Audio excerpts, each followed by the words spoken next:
Hello, Slicey Dicers. This is Brian with a pretty unique video for you. I've done this once before, I believe. I think it was New Year's Day 2 years ago. Doing it again because, especially what's going on in the world right now, a lot of us are all stuck at home, and it's something to do on a Saturday afternoon. I know I'd probably be watching some sort of auto racing at this particular time, but I can't. That's not happening. So just wanted to put something together for everybody to sit and hang out. This is going on Premiere, so the chat's open. Everybody can hang out and chat with each other and with me. I'll be here the entire time, sitting in there and talking to you guys. And the super chat's open if you want to kick in a few shekels. That would be awesome, especially with everything that's going on right now. But yeah, I just wanted to give people something fun to sit and watch. This video starts out, it's just kind of a selection of not exactly greatest hits, but things I thought people would find interesting. It starts out with the very first video I ever did, goes into the first review that I ever did, and then I kind of skip around a lot there. There's just some kind of some reviews that were very popular, some of just some kind of iconic knives, and some general silliness that I've done over the years is stuck in there. And it ends with kittens. Everybody loves cat videos, so it ends with a video of one of my cats when it was a little kitten, and then now in its adult fatness, and then my other cat, which I like a lot more. So those are just quick little clips, but I just thought, and with kittens, it's fun. So if you stick around, you get kittens. I don't expect anybody to stick around the entire time, but we'll appreciate it if you do, because I'm going to be sitting here chatting with you guys. I think the last one was like 4 hours. That was too much. So this is like three and a half. So it's only a Star Wars movie long. And again, I don't expect you to stick around the whole time, but thank you very much for coming out in advance. I hope you guys enjoy this. And I've been Brian, and I will be back at the end of this. Hello everyone, this is Brian from the new channel, soon to be your favorite, probably not, but let's hope so, Slicey Dicey. Can't believe I got that name on YouTube, but yeah, this is Slicey Dicey. I'm going to be doing knife reviews, give a little background about myself. This is just kind of an intro video. I'm going to give a brief run through of some of my knife history, but first of all, I've been reviewing products, mostly bicycles and some tech stuff. I used to review smartphones and stuff for Wired.com and a few other websites, written for Bicycling Magazine, Adventure Cyclists, and a bunch of other ones, and also own my own website, BentRiderOnline.com, that reviews recumbent bikes. So kind of opposite end of the spectrum.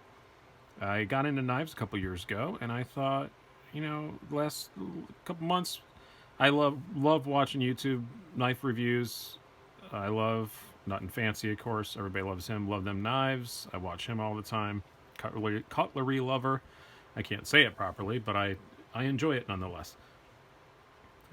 Who else? Oh, Nick Shabazz makes me laugh a lot. He's a very good reviewer. And I will probably ape his voice a couple times here. Apologize in advance to you for that, Nick. But I do it out of love and respect. And who else? Gideon's Tactical, a whole bunch of other ones.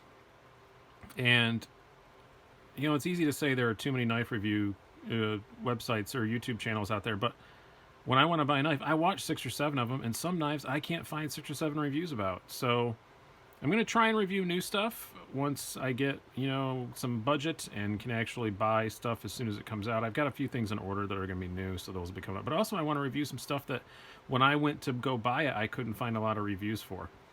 So I've got, I don't know, too many knives, 16, 17, 18, something like that. And I've had more than that I've, bought and sold over the years. I've been doing a lot of lately. I've been on this kick. I'm going to do a review soon about, I buy like the, something cheap from a pawn shop that's damaged and fix it up and resell it on Blade Forums or something. And made some money at that. That's probably the main way I'm going to finance this channel to get started with. But why I'm holding this one, this is a CRKT M1613 SFG. I bought this because when I was in the Air Force, some guy who did braver things than sitting in a bunker like I did in the Air Force, handed me a tactical folder knife and just said, "Hey, you want it?" And I was like, "Yeah, cool." And he gave it to me, and it was cool, and I liked it.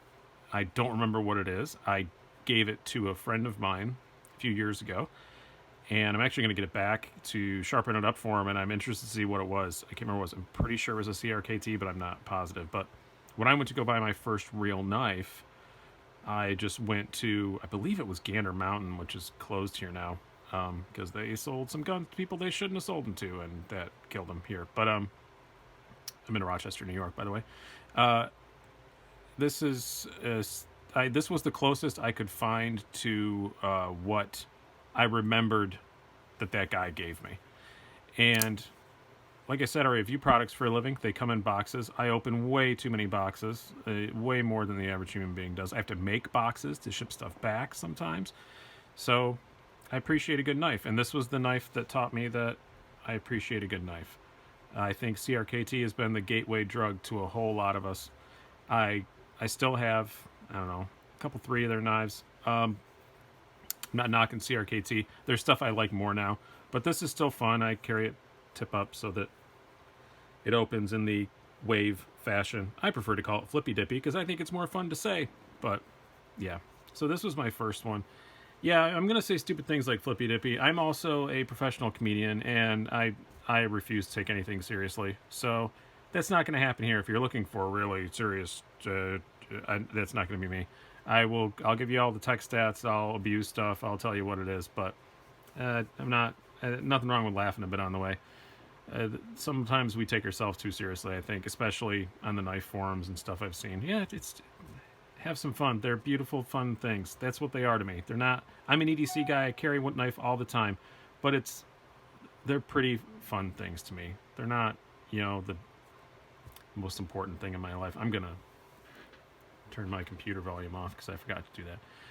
So got the CRKT. That was fun. Carried that. That was pretty much the only quote-unquote real knife I had for a while. I bought some, and then I started buying like more. I bought some Kershaws and stuff that I'm not going to bore you with. Pretty, your usual popular Kershaws. I liked those too. Still a big Kershaw fan. Still love Kershaw a lot. But the first, I guess, expensive knife I bought was this. This is a Benchmade mini barrage. I went in to this knife shop fully intending to buy a mini Griptilian. I got intoxicated by the assist. Yes, you can one-hand it, but I shouldn't have got it. It's all right. It's fine. I thought about taking the assist off, but I think instead I'm just going to sell it and get the mini grip that I intended.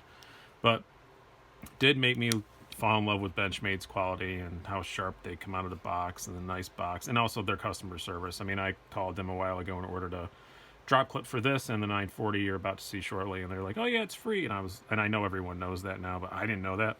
I haven't gotten them yet, but they told me at the time they're backed up. It's going to be a while. So, but Benchmade, great company to deal with. Prices aren't awesome, but great company to deal with. Best one I've dealt with so far, and I think I've dealt with more of them than I should have for as long as I've been in this.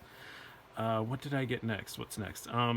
Yeah, when I first started looking at knives, I did not care for Spyderco. Just the look of them. I don't know why. I just didn't like the look of them, and kind of just discarded them. But I was at the knife shop, and I picked up and touched this. Oh, that didn't work well. I'm not used to working around this tripod yet. But this is a Spyderco Tenacious. Got it in the half serratics. It's what they had, but I wish I hadn't. This probably isn't a keeper either. This is probably going to get given to a friend or something. But this is what they had. But I didn't know at the time that I really prefer the full blade. But wow, still, even with the half serrated, great knife. What are these? $40, something like that, on Amazon. They're awesome. Getting one for my son for Christmas. I guess I probably shouldn't have said that out loud on a camera, but I think he already knows. He's 18, he asked for it, and it was affordable. When an 18-year-old actually gives you an idea of something to get them and you can afford it, you get it. Because normally he's just like, oh, I don't know, whatever. And you have no idea what to get him. So there's that. The next one I got, this is when I started to, I would say, become a quote-unquote collector. A knife collector. This is just a toy, but it's not a toy. It's actually a great knife. This is a Boker AK-47 Kalashnikov. I love it, but in my state, you can't carry it unless you're hunting or trapping. So it sits in my drawer. It's a drawer queen. It's not a safe queen because I haven't gotten that far yet. But it's yeah, fun. $50 I think I paid for it. They had them in a knife shop here, and it's rare to see an automatic knife even stocked in New York because you can't carry it unless you're hunting or fishing. But yeah, fun. It's just fun just to sit here and do that. It's fun. I'm getting distracted. Flip, flip, click. Okay, I'm going to stop there now. Yeah, got that. That was a fun little thing to play with. Then I realized, I guess I had an epiphany after carrying this bad boy for a long time. I have the zip tie in this, by the way. That's probably coming off. It's fun for a bit to do the flippy dippy, but you don't really need it on a Spyderco. They open quick. And then after carrying that for a long time, I decided, wow, I really like Spydercos, so I'm going to invest in a good Spyderco. I went into a knife shop again, perfectly like prepared. Actually, no, it wasn't a knife shop. I think I got this at Amazon. I was all ready to buy a PM2. I think I even had it in my cart on Amazon. And then I watched Nothing Fancy's goddamn video about this Manix lightweight, Manix 2 lightweight. Oh, I love this thing. So nice. Now, in his review, he had it in the translucent blue. And at the time, I thought, blue's stupid for a knife. They should all be black and silver and blah, blah, blah, blah. I was wrong. Like now, everything I've bought recently or plan on buying is in a color. I don't know why I thought that at the beginning, but I wish I'd have got the translucent blue. But other than that, I love this thing. BD1 steel. Not any one of the fancy ones. This is just the standard lightweight. But like I said, I cut a lot of boxes open. I make a lot of boxes. This thing has cut feet and feet and feet of cardboard. I would say probably conservatively over 100 feet of cardboard. And it's fine. I mean, it doesn't even need a touch-up yet. I guess maybe it could, but not by much. And I do have sharpening stuff now. I kind of half know what I'm doing. That's kind of my relaxation, is to pick up a knife that's dinged up and sharpen it. So, yeah, great thing. Love this thing. And then I just got two more left for you, and then I'll wrap this up. This is a Benchmade 940. This is the REI exclusive, I guess you'd call it. The reason why I got this is by this time in my knife career, I had decided I was thinking about this channel, thinking maybe I want to review stuff. And I asked a bunch of knife reviewer guys who, by the way, all you guys have been awesome. I'm not going to get to all of you, especially Love Them Knives. You've been a huge help. Other guys have helped me out a lot too.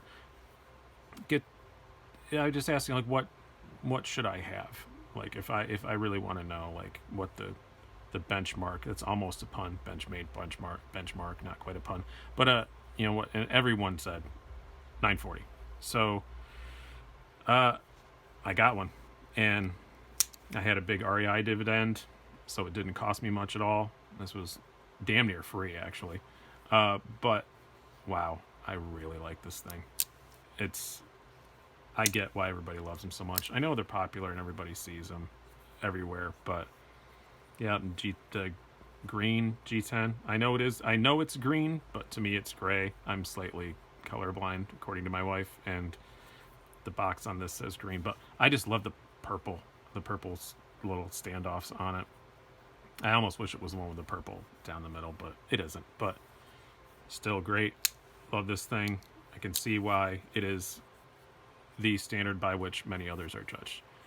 And then last one I got, and this will probably be one of my first reviews because I know a guy at KAI, so said I was thinking about doing this. I reviewed some of their other products in other places before, so he gave me a chance and sent me this 0450 Zero Tolerance. Not your, I know it's a very popular ZT, but not the one that everyone thinks about. Everybody thinks about the big bulky things when you think of ZT. This is, I've only had this one about a week. I don't know even why I stuck it in here other than just to say, hey, I have a ZT. I guess that's why I did it. But it's, wow, it's so smooth, so cool, so much fun to play with. But I'm not going to bore you guys a lot. I just kind of want to give you the philosophy of this channel. I'm going to try and stick with stuff less than a couple $100. I don't want to get into really high-end stuff unless, you know, of course, I'm not going to say no if I wind up with 100,000 subscribers and they start sending me $700 knives. I'm not an idiot. I'm not going to say no. But, yeah, this is and I'm going to focus mostly on EDC type stuff. I do hike and bicycle and all that stuff, and I do use my knives outdoors and stuff, but this is more kind of everyday carry task stuff is what we're going to focus on. I mean, I'm not a gun guy. I apologize if that offends anybody. I'm not going to get into any opinions on gun laws and stuff. I personally don't carry one, probably never will. So don't expect. I had to carry one when I was in the military 24 hours a day, and I just didn't like it. So don't expect to see a lot of that content on here. But mostly on knife stuff. I am an EDCer. I carry a knife. I carry a flashlight. I kind of want a tactical pen, which is stupid, but I know they're dumb, but I kind of want one. They're cool. And I carry a lot of that kind of stuff. I almost froze to death once, so I'm paranoid my car's full of, solar blankets and all that crap. And I camp a lot, so I'm into camping gear and stuff. Maybe some of that stuff will filter onto here. But I mostly just want to focus on knives. I'm feeling much better reviewing stuff when I focus on something. So that's what you got coming up here on Slicey Dicey. I hope that you very much enjoyed this video and can tolerate the sound of my voice and look for some more reviews coming up soon. I may even post a review at the same time I post this, just to give you an idea what the review is going to be like. But thanks a lot, guys and gals. I hope you enjoyed it. Have a good one. Bye. Hello, everyone. This is Brian from Slicey Dicey. This is our first proper review. I did a half-assed review of this earlier, and I didn't really like it. And after getting some advice from my good friend at Love Them Knives, by the way, make sure you follow his channel. Awesome knife reviewer. He gave me some advice on lighting and stuff. I'm still not super happy with it. But let's start this thing over again. Let's do a real proper review of this beast, because it does deserve a proper review. This is the Real Steel H5 Gerfalcon in black stonewash, stock number 7751, if you care about that. Also in the Who Gives a Rat's Ass column, we've got this label on this side. I do want to say, this is worth talking about. I love Real Steel's logo. Looks kind of vaguely Asian, which makes sense because this is from China. So probably would look kind of Asian. And also looks a bit like a QR code or something like that. I like it. It's kind of modern and cool. Kind of a faux, brushed aluminum look here on the box. I really like it. Or brushed stainless steel, I guess. Really cool box. I got some expensive knives, and they didn't come in boxes this nice. And this is, spoiler alert, $45 freaking dollars, and it comes in a really nice box like this. That means something to me. Maybe it should, maybe it shouldn't. That means something to me. Spyderco boxes are barely boxes, so this is good. Let's open this up and see what we actually came here for.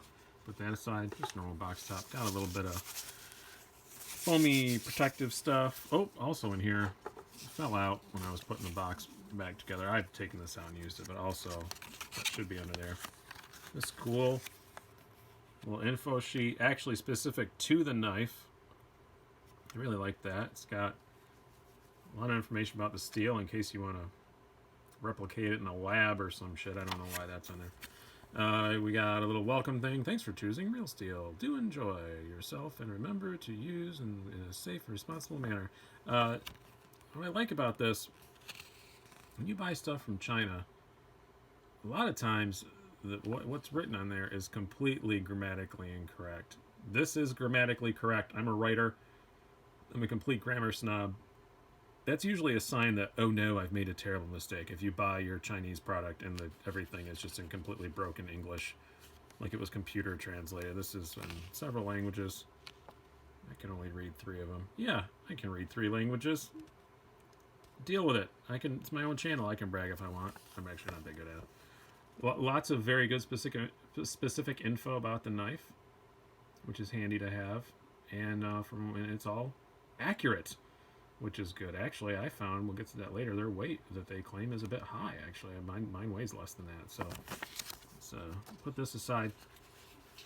The cool thing, it comes wrapped in this really sweet, nice little cloth, nice little cleaning cloth.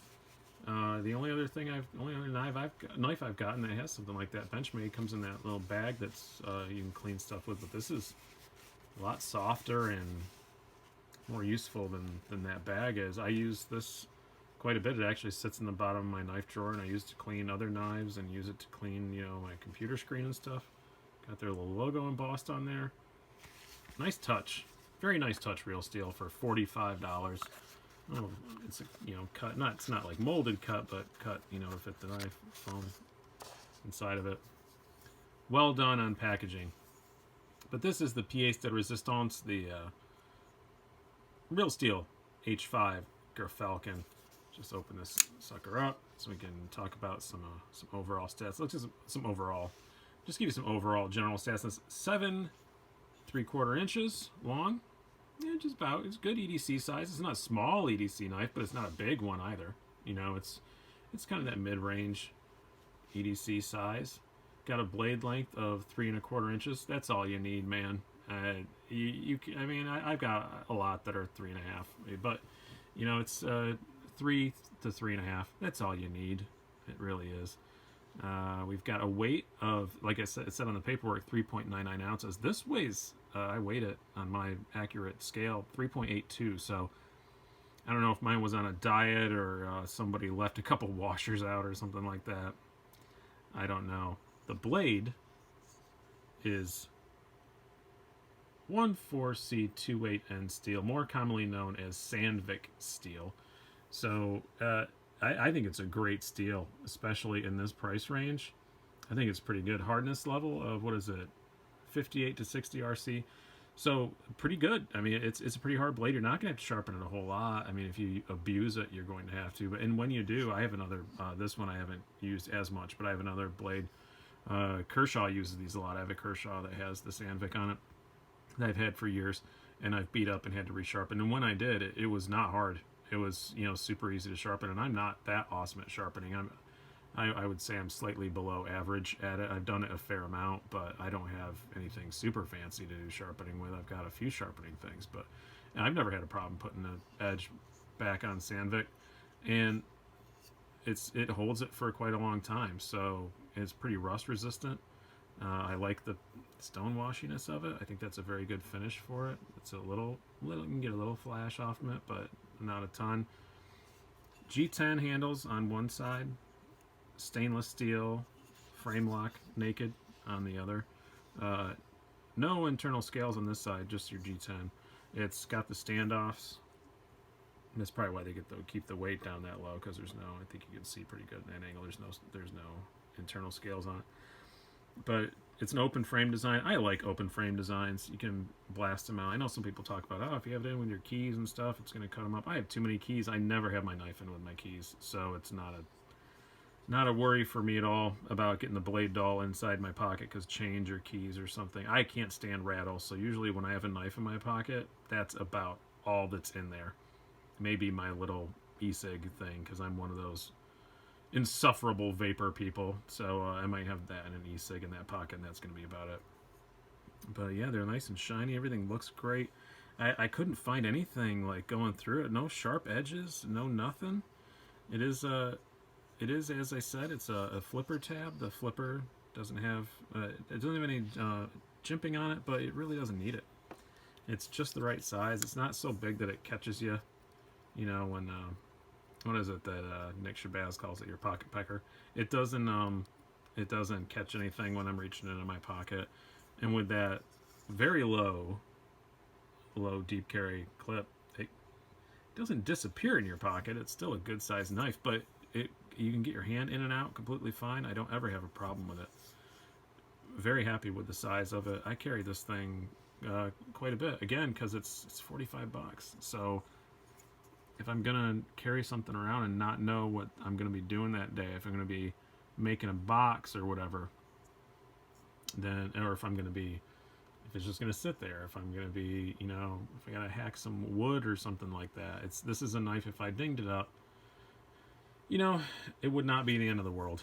It's $45, and it's damn good. I'm kind of getting ahead of myself. I wanted to get into why you'd buy this later before I got to the size comparisons, but since I started, we're gonna keep going there. So why would you buy this thing? Like I said, I have some high-end knives. I've got some nothing crazy, but you know, it's nerve-wracking when you have a $200 knife in your pocket and you have to whip it out to cut something you're unsure of, you think for a minute about it. This thing, I don't think twice to whip this thing out and cut into anything. It's just like, it's $45. And if I damage the blade, I'll just fix it later. You know, it's fine. It's a steel that I know I can fix, and I don't mind it. I'm not going to sweat about it.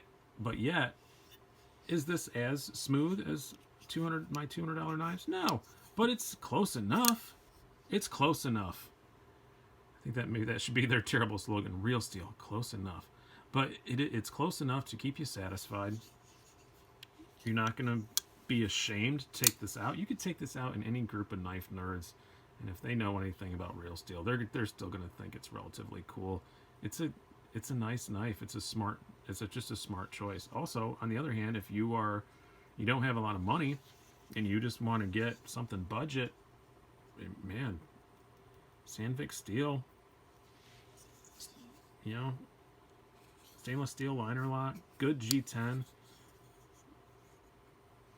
open frame construction, easy to service, by the way. I've tore this thing apart a couple times just to do it. It didn't need it. I was just bored and took it apart and put it back together for the sake of the review. Works great and looks cool. It looks cool. One of my favorite things about this is, you know, like I said, G10 on one side. Real Steel does this with it. They also put the same color G10. So I think they come in blue and maybe another color. But they put the same color G10 on the thumb stud and on the frame lock override, which I think is awesome. I wish I'd got the blue one. At the time I got this, I've had this for quite a while, and at the time I got it, I was completely against knives and colors. I don't know why. I was just being stupid. I don't know. Now I've got like 3 knives on order or on back order or waitlist, and they're all in colors. I've completely changed. And now I like the colors. So I wish I got this in blue, because with the blue thumb studs and the blue override lock, it's just, that's cool. I would have liked to have had that, but I don't. But I like this enough. I'm not gonna like sell it and go get another one. That'd be kind of pointless just to get a different color. But because this is a knife that's taken a place in my pocket of where I grab it a lot.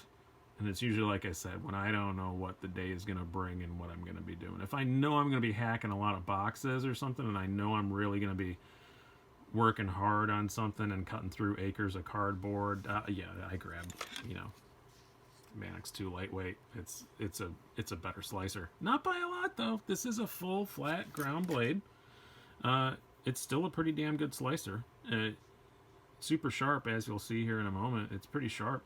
But you know, it's just Manix 2. I just, you know, I know that's going to hack and hack and hack all day long. And this is still pretty good. It's just when this is the knife, this is kind of my general purpose, jack of all trades. I don't have to worry about, if I don't want something that looks super, super fancy, but I want something to look super crazy. It does look a bit tactical.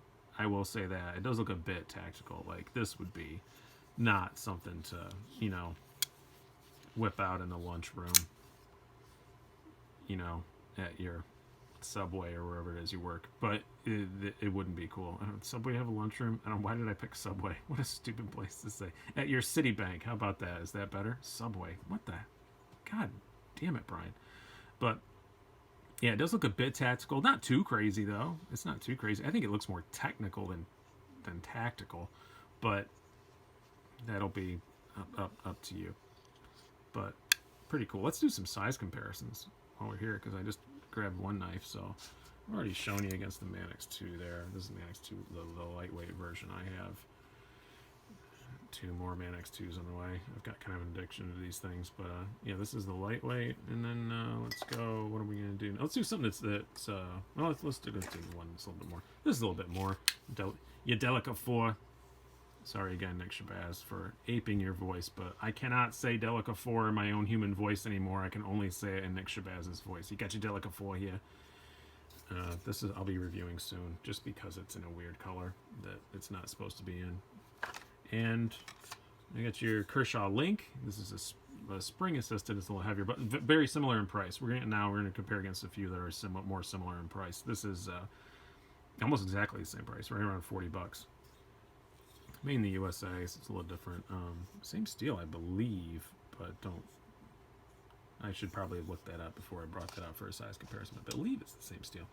And then you've got your Spyderco Tenacious again. Almost exactly the same price. A little more blade on the Tenacious. Not as nice as steel, though. The 8CR 13 MOV can't compare to the Sandvik. The Sandvik is way nicer steel than that. But I'm not going to knock the Tenacious. It's an awesome knife, and it always will have a place in my heart. Actually, just bought my son one for Christmas. Sorry, spoiler, Parker. That's what you're getting for Christmas. I got the carbon fiber one. And then lastly, we'll do your... This is cheaper, for sure, but this is your Ontario Rat 1. I compare it to this. I bought these both at the same time. I did not know about the D2 one when I got it, so this is the Os 8 one. I wish I got the D2, but I'm kind of a fan of D2. I do really like it.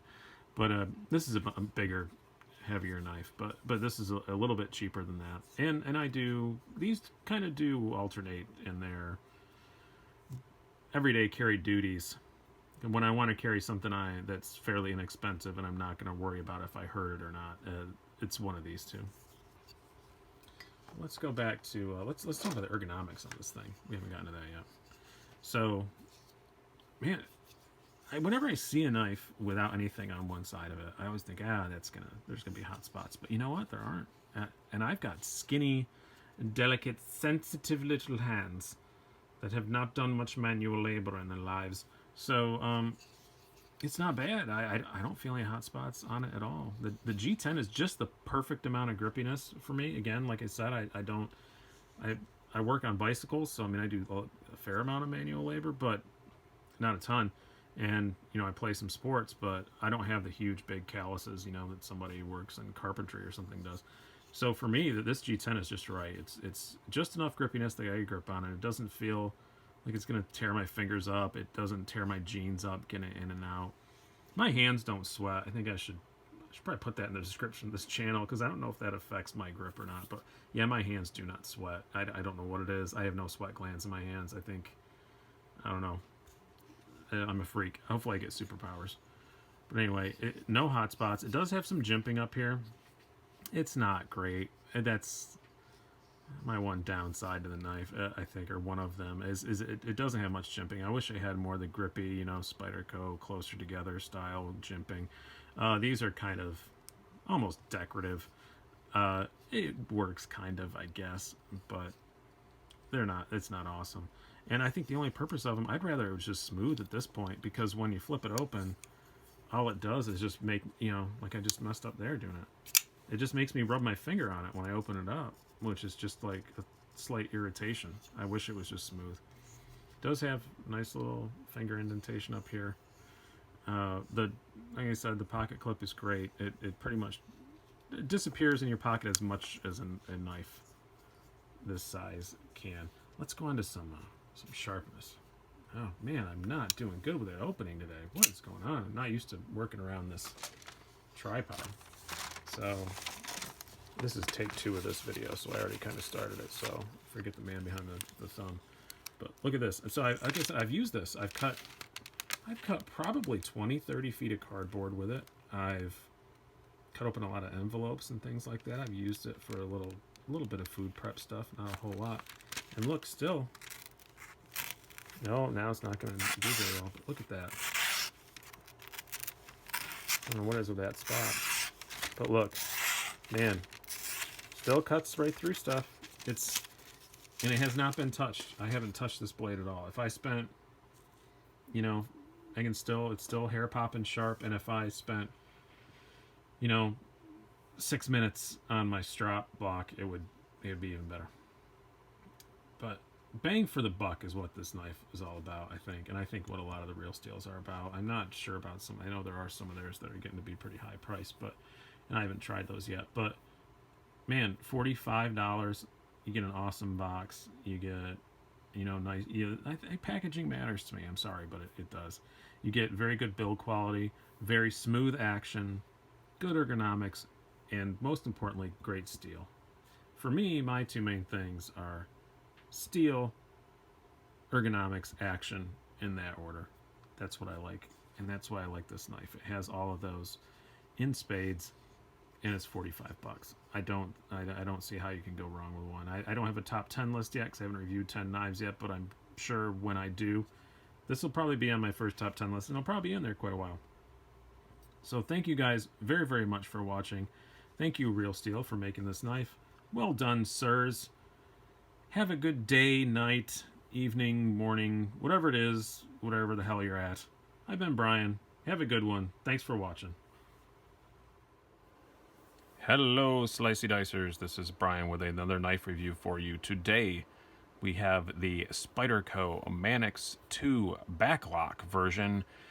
And you gotta bear with me for a second to explain this knife a little bit, because there are a lot of reasons that Spyderco made it, but also it kind of, I think, in a metaphorical sense, exemplifies a lot about American pop culture right now, because everything is a reboot or a throwback or a retro. Like, look at movies. Everybody's rebooting every movie franchise. Even some of the new Star Wars movies are kind of just redos of the old ones. As much as I love Star Wars, I'm sorry, some of them are very similar to the old ones. You've got car designs. I'm a big car guy. A lot of car designs. Retro is cool. Freaking Crystal Pepsi came back, guys. Like, reboots are a thing. And this is sort of a reboot of the original Spyderco Manix, not the Manix 2, of the original one. Let me explain that a little bit. So you have the modern Manix 2. Most of them have these ball bearing locks, which are great. I really like the ball bearing lock. There's no secret about that. I'm a big fan of the Manix 2. It's one of my very absolute favorites. But everything now has this ball bearing lock. The original Manix had a back lock. Now they've brought the back lock back.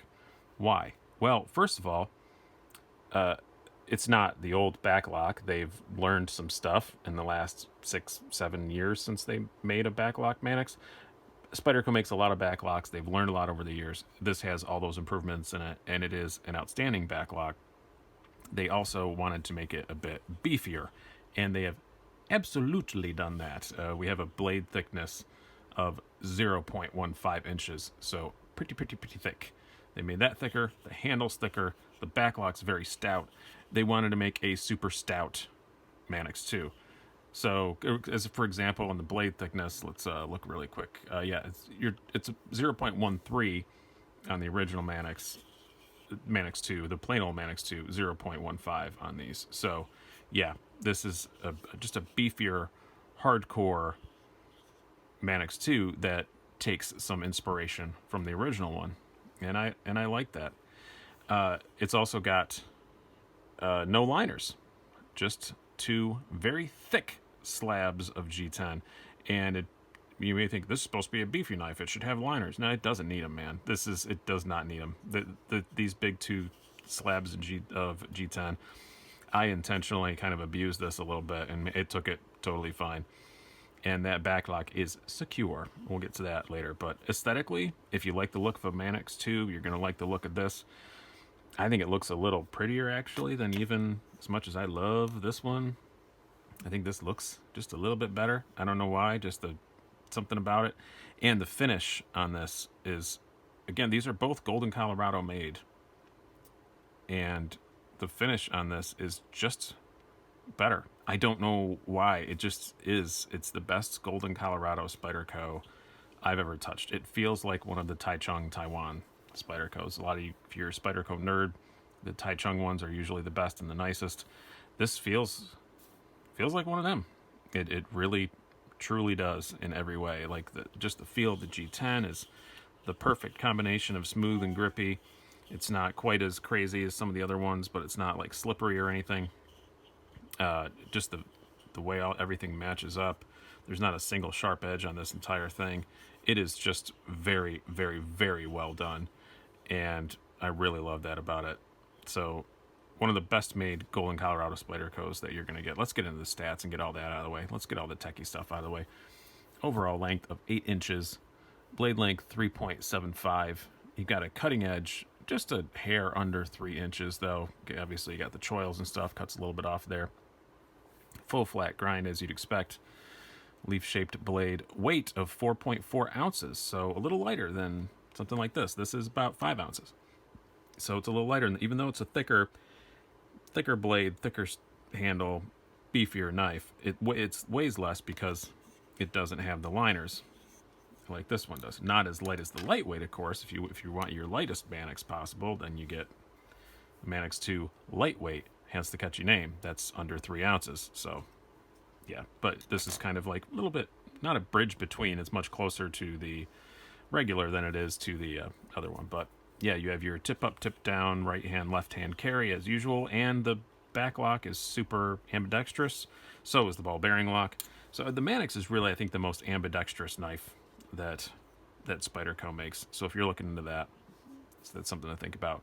We kind of got off the stats a little bit there, but let's do some size comparisons. Let's compare it to, we've obviously already, let's just show the whole Manix family together that I currently have. These are my 3 Manixes, however you want to say it. These are the 3 I've got around right now. It's the lightweight, the backlock, and the M4. Let's compare it to, how about this? This is another similar sized knife. We have the ZT-801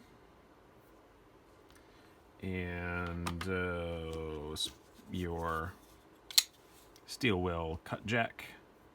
Pretty close there. And here's a knife that I just got in just the other day.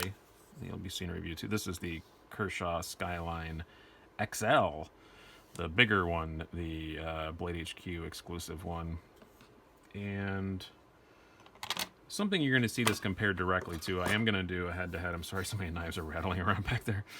Too many things laying out. I'm going to do a direct head-to-head comparison of these. As I said earlier, I think this is the Spyderco Shaman.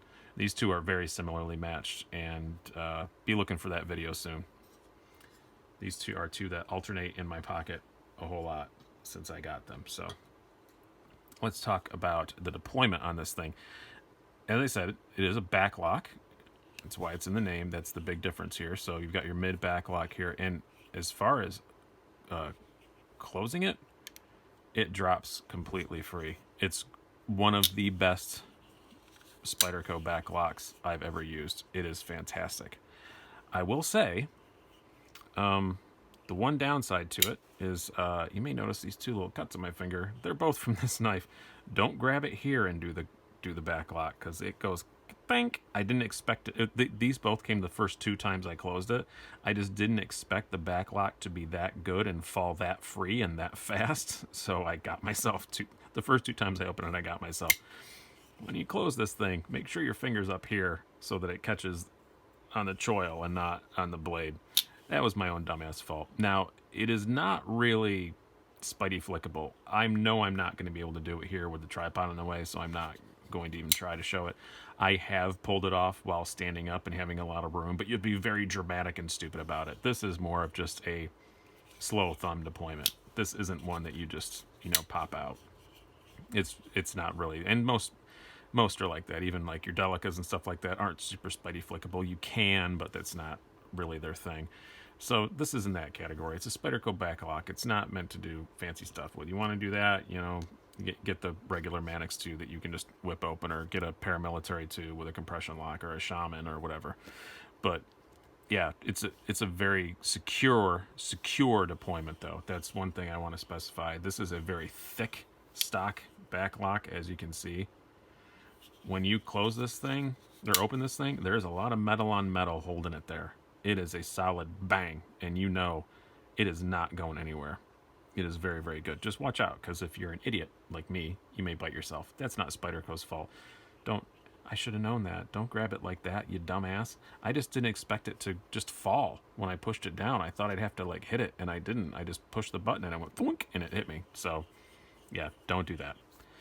But deployment on it is very, very good for a backlock. But if you have to like a backlock deployment and understand what those limitations are. It's not a fidgetable play with knife, but it's super secure when it's open, which is really more important than its fidgetability. Ergonomics.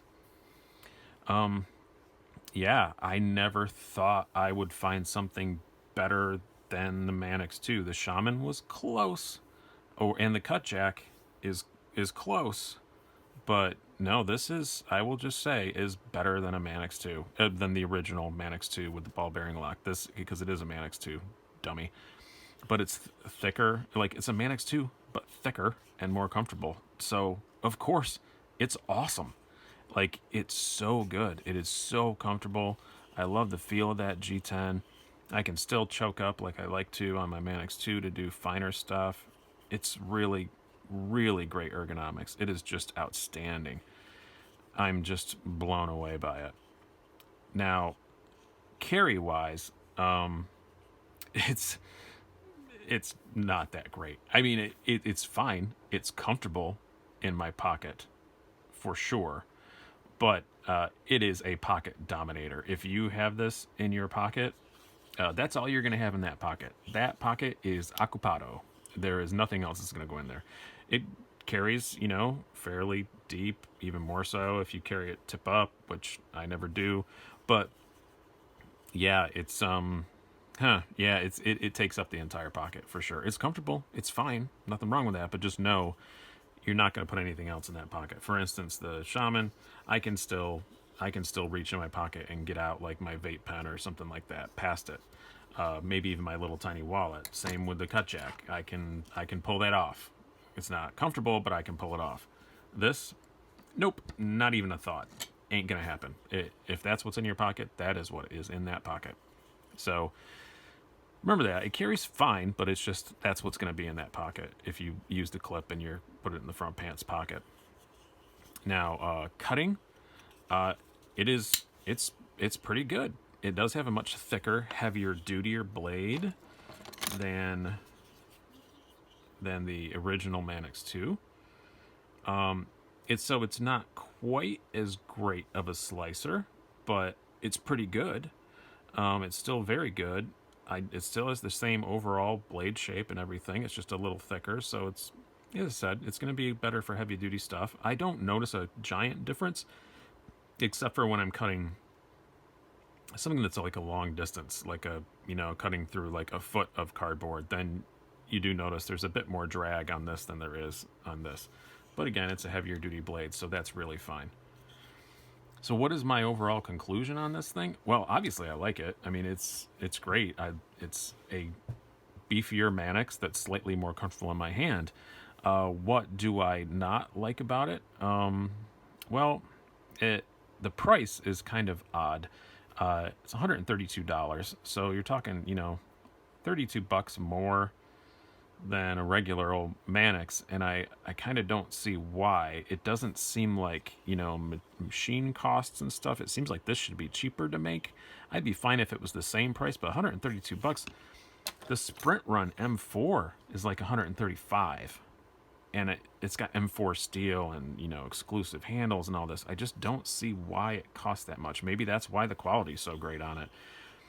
Maybe this is supposed to be a higher quality version of the Manix 2, and it is definitely, it does feel higher quality than the other ones. So I mean, I guess it's okay, but you're just gonna have to go decide on your own if it's worth spending more money for a knife with arguably older technology, even though it is a more modern backlock and it works great.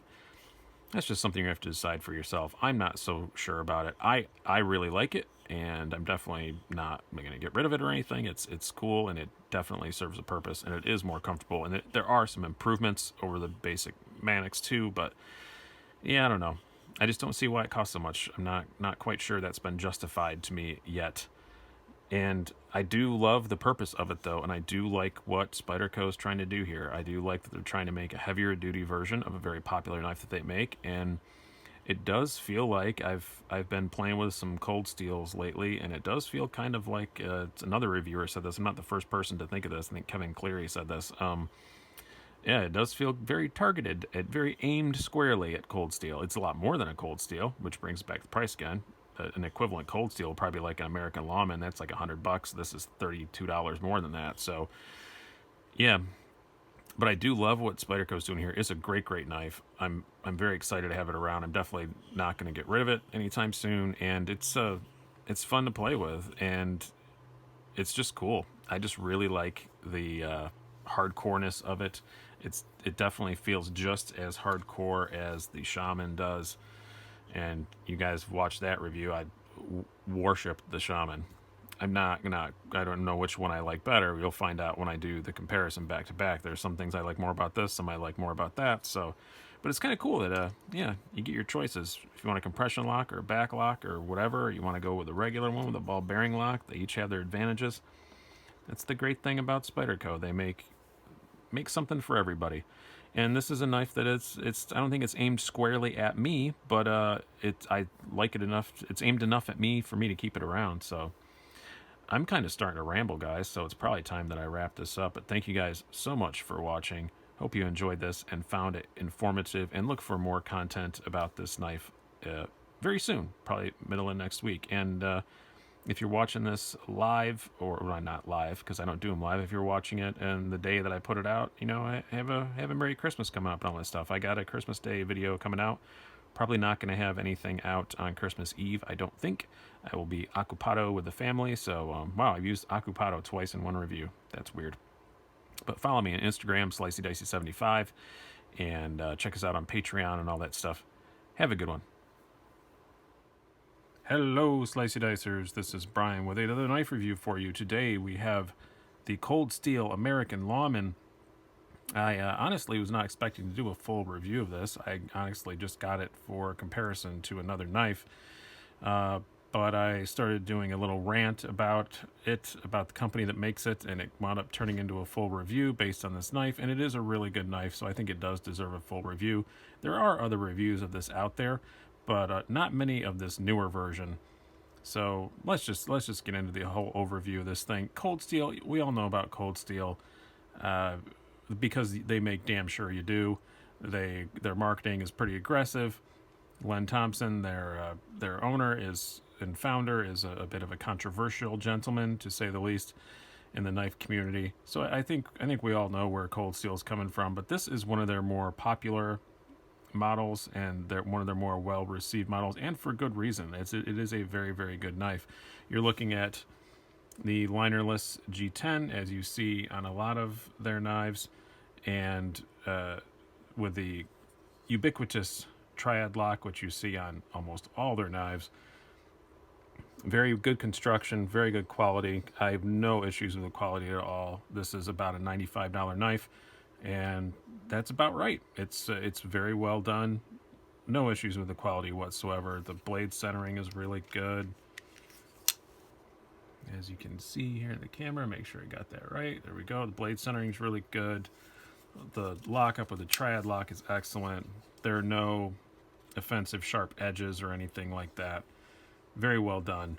No issues with that there. Aesthetically, it looks pretty tactical, but not crazily so. Like some of the Cold Steel stuff looks like, if you pulled it out, someone would call the cops immediately. This isn't quite that bad.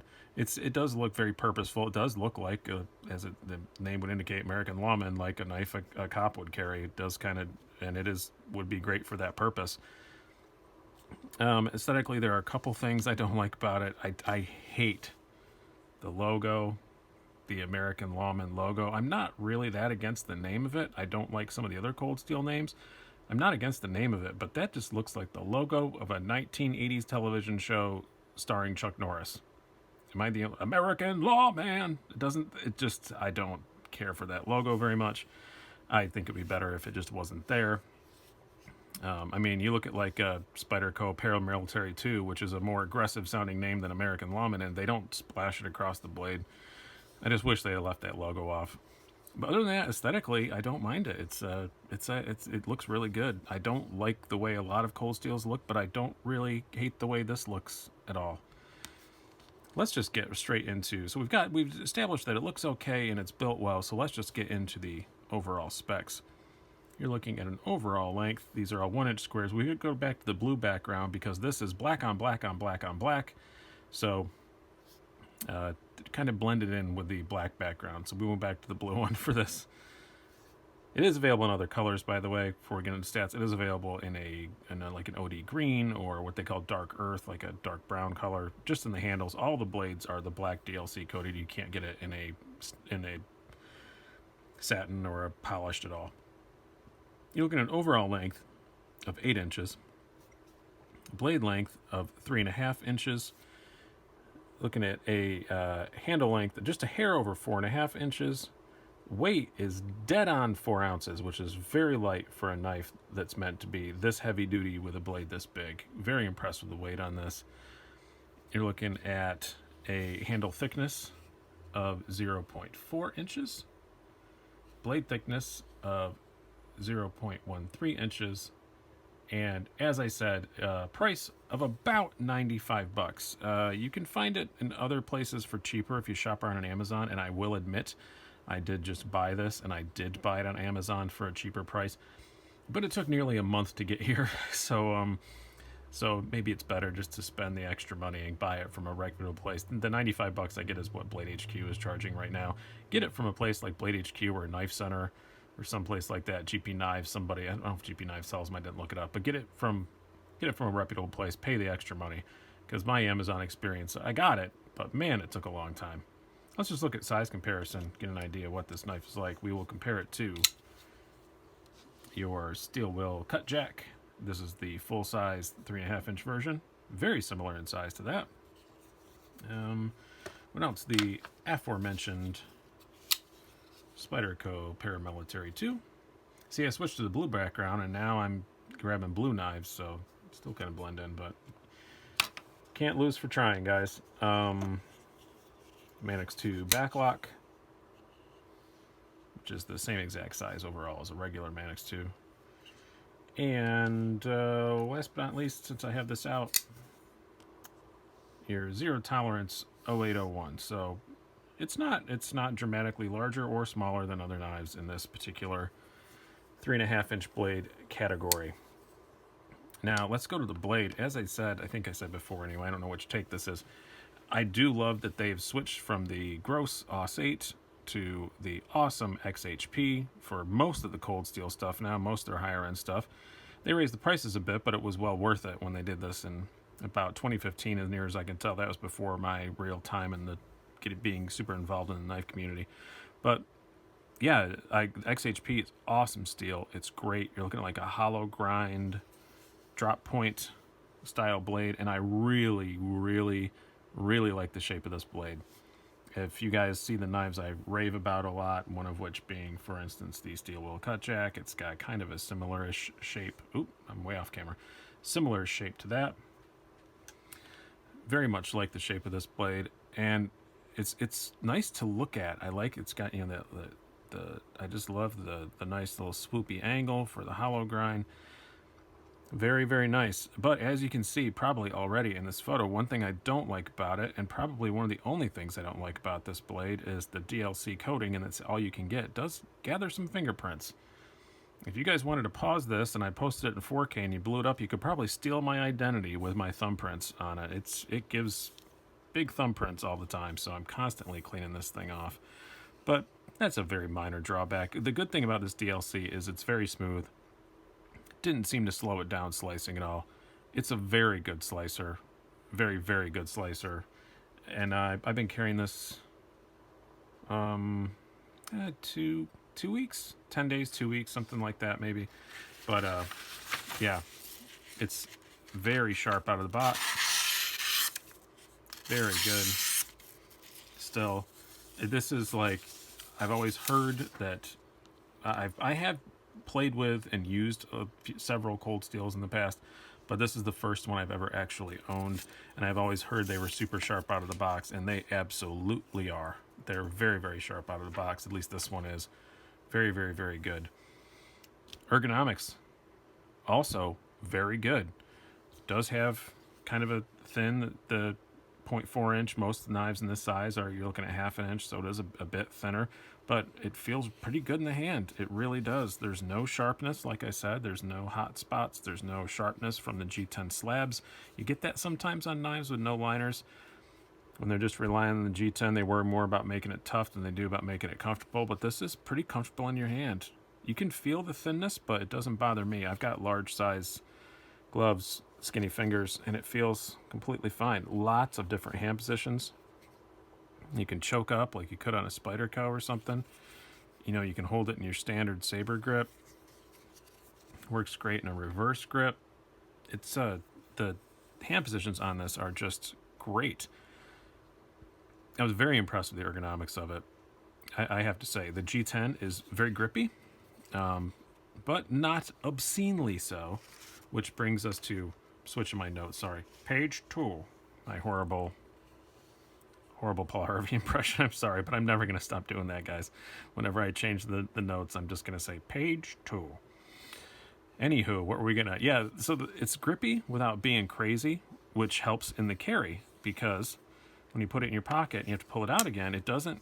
If you're putting it in and taking it out, it doesn't really tear your pocket up too bad. Not nearly as much as I was expecting from that Cold Steel image of big, burly, beefy, you know, American Lawman. I thought it would be pretty hard to get out of the pocket. It's fine. It's fine. And the way they angle their clip, it keeps it out of the way a lot. I know some people are kind of annoyed that it comes with 2 clips because the clip is angled. So if you want to carry it lefty, which you absolutely can, then you have to switch over to the use a different pocket clip for the lefty side, and you can switch the thumb stud for deployment too for righty or lefty. Some people complain about that. I don't know why you'd complain about that. I think that's really cool that they do that they do a specific right hand left hand clip. Yeah, when you go to sell it, you got to make sure you don't lose the clip, but yeah, other than that, it's great. Like, I think that's a great idea, and it does work. It does stay. For a knife this size, it looks, I mean, look at this. This is, in height, you're looking at 1 3/4 inches, and I can still get my little tiny front wallet out of my pocket with it. I really can, and I never thought I'd be able to do that with this. I thought it would be a complete pocket dominator, but it isn't. I can still get this in and out.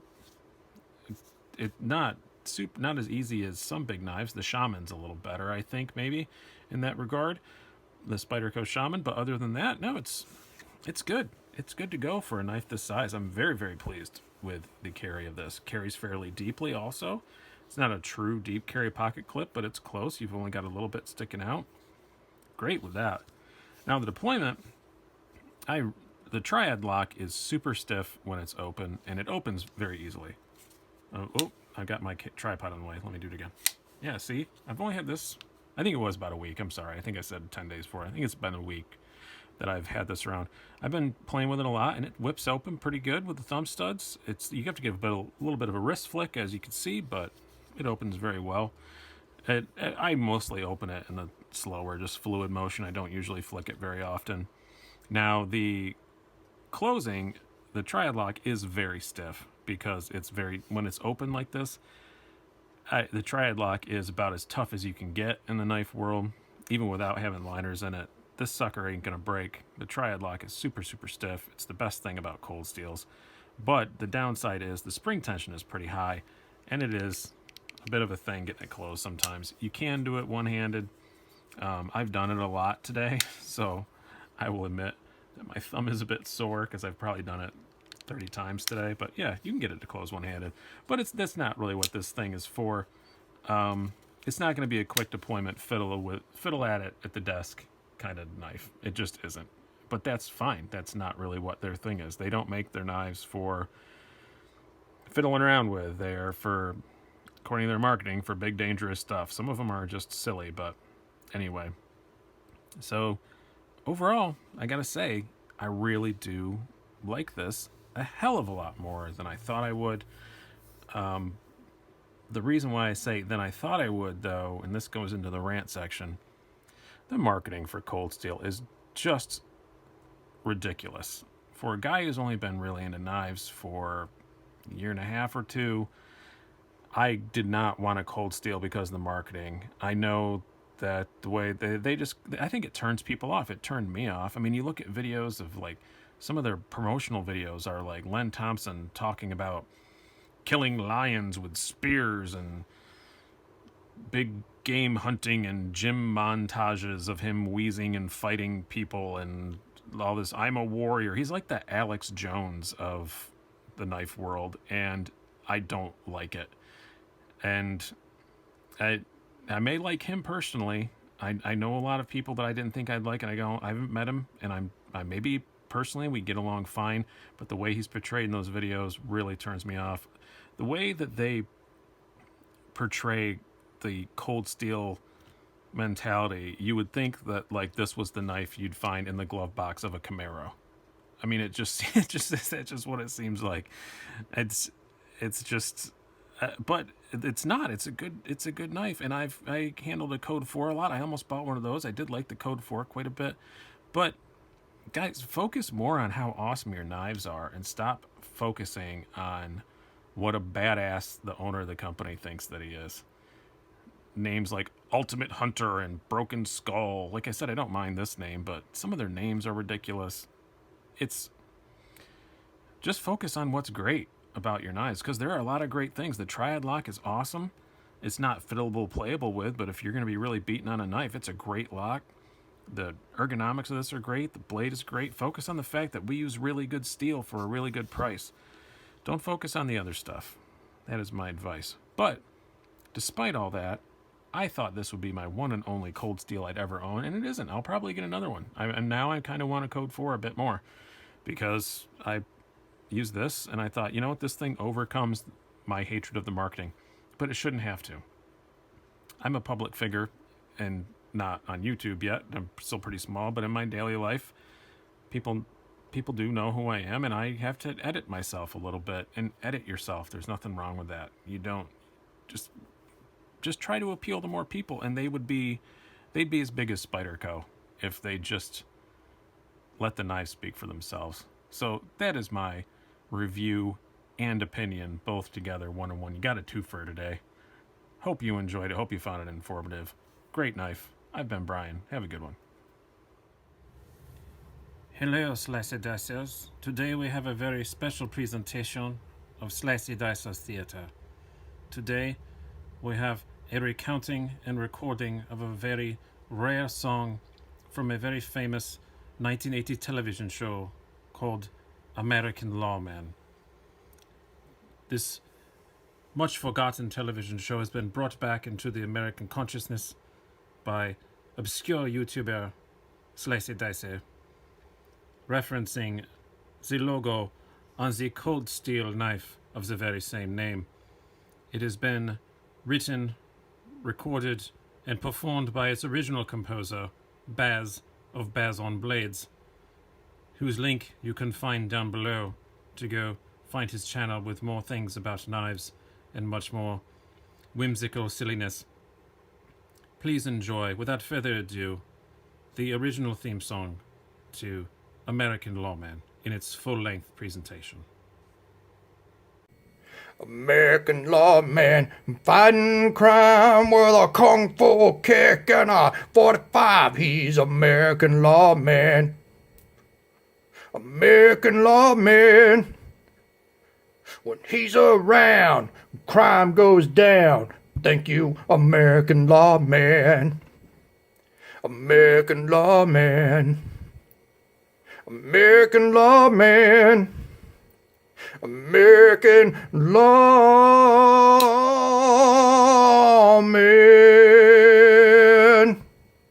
Yeah. If you guys are new to the channel and were wondering what the hell that was, let me explain a little bit. When I first reviewed this knife, the Cold Steel American Lawman, which I love, this is all making fun of it in a very affectionate way. I do love the Cold Steel American Lawman. It's a great knife. It's one of my favorite heavier duty EDC knives. In the original review of this, I made a reference to the fact that that logo looks like it came from a 1980s television show starring Chuck Norris, a fictional make-em-up thing I had in my head. But every time that I would mention the name of the knife, I said, American Lawman, because I just thought that's the way the logo looked, and it made me laugh. And it's become kind of a thing, kind of a internet, YouTube knife community thing. And Baz of Baz on Blades just surprised me. He did a full review of the knife, and he's had one for a long time. He did a full long-term review because they're an XHP and they're going away, which is sad. They're going to be S35VN from now on. And he did the same thing I've done, doing kind of a retrospective of the XHP cold steels. And he surprised me at the end of it with that song. Had no idea he was doing it. He didn't say anything about it. I didn't even know he was aware of the fact that I said American Lawman whenever I'd say the name of the knife. And he came up with that whole thing all on his own and did it, and I thought it was hilarious. And I just said, dude, can I get a clip of that so I can do something fun with it? And this is what we came up with. So I really hope you guys have had some fun with this. It's just a silly little make 'em up fun time thing, not a serious thing at all, but hope you guys enjoyed it. I'm going to try and do more stupid things like this. It's inspired me. I am a comedian, so I want to do some more silly things. So if you guys liked it, please let me know, and I'll try to come up with more stupid, silly stuff to do. Collaborating with other people, because I'm not as creative as I think I am. Hope you guys enjoyed it. I've been Brian. Have a good one. Hello, Slicey Dicers. This is Brian with a full knife review for you of the Rat Model 2 in D2 steel, also known affectionately in the knife community already as the R2D2, which I love because I am the Star Warsiest, nerdiest nerd in the history of all virginity. So I do really like that. I wish they made a blue one. I would name it R2D2 and carry it in my pocket all the time and make weird noises and annoy my wife. But very, very cool knife. This knife, just to give you some background, much like its big brother, the Rat Model 1, the big one, it was designed as a collaboration with Randall's Adventure Training. They wanted a knife for outdoors use and for their training classes, so they went with Ontario, designed this thing. It's become a huge hit. Everybody loves the Rat Model, both of them, Model 1 and the Model 2. Great knives, kind of must-haves if you're a knife guy.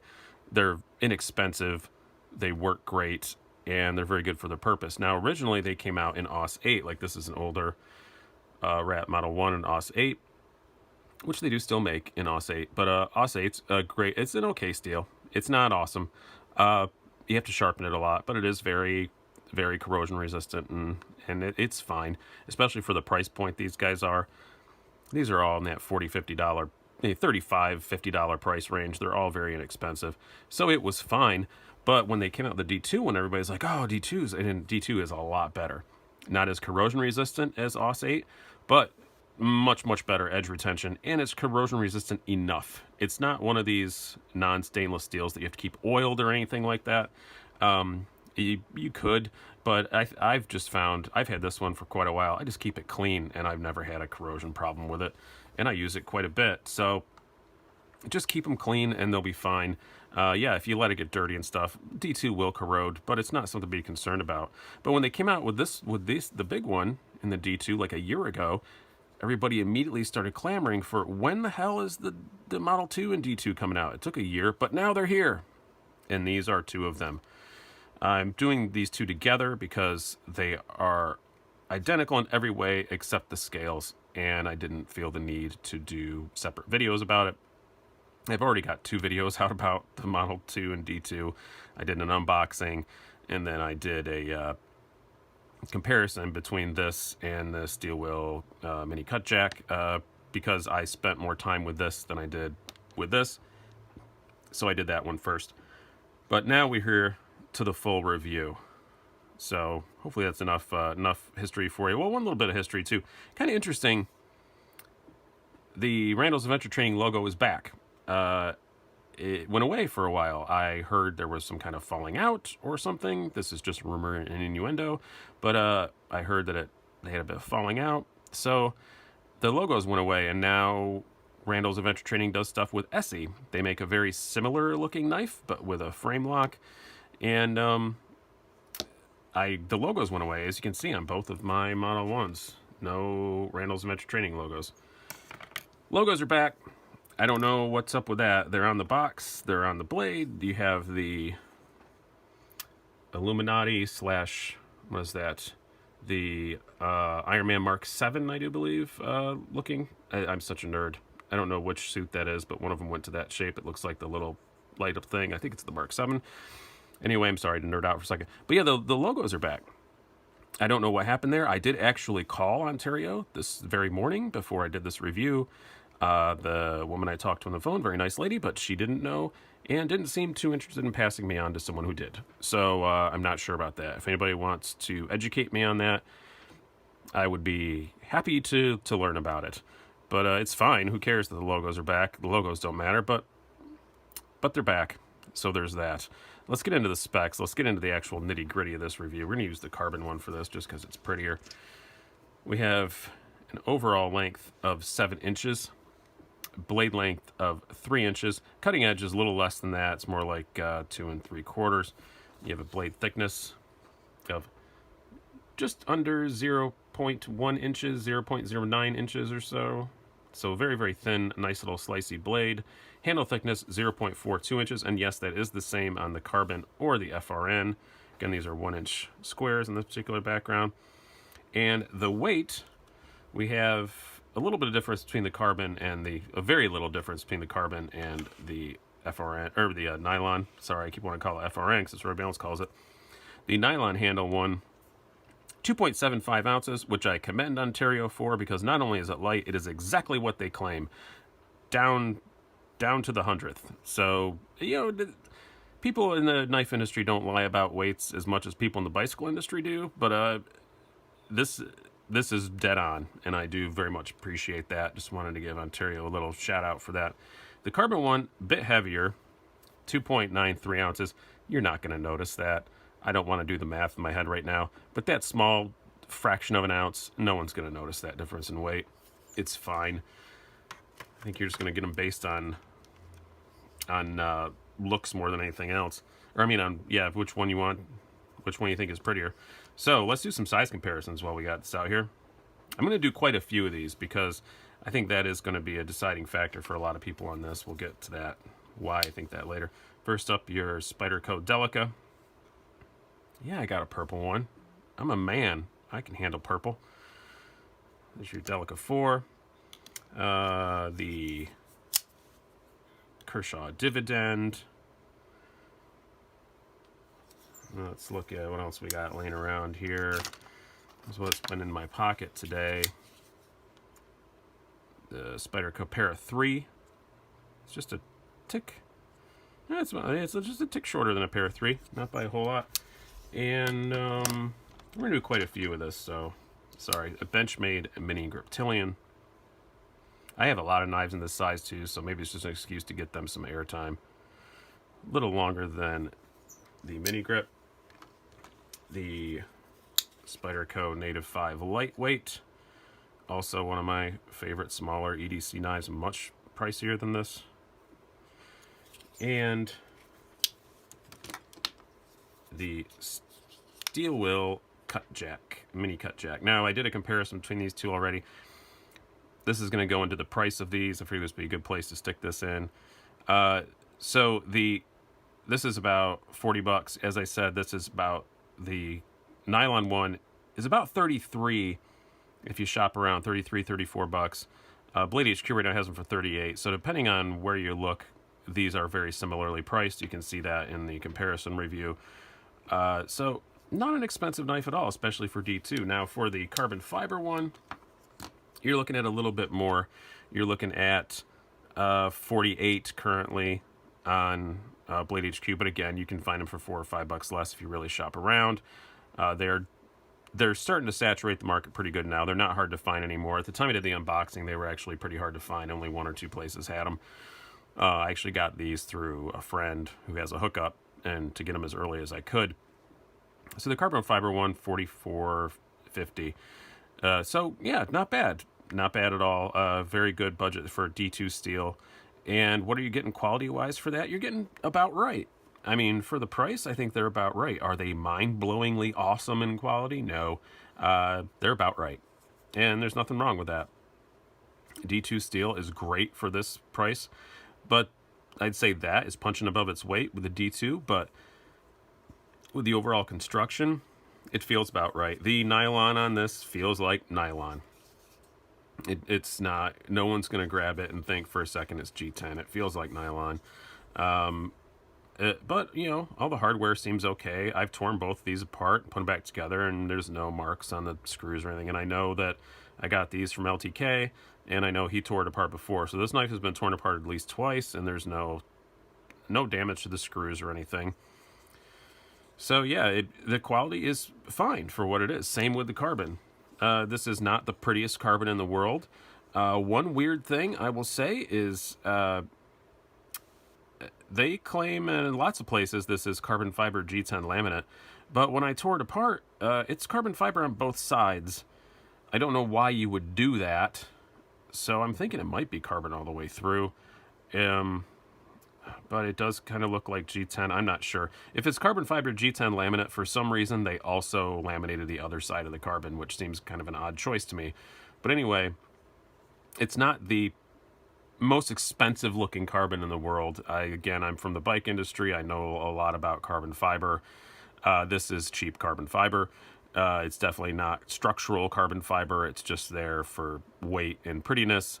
But it looks all right. It's very shiny. And I do like, it does make the knife look a bit classier. So if you like carbon, if you're a carbon snob, you're going to be disappointed by the carbon.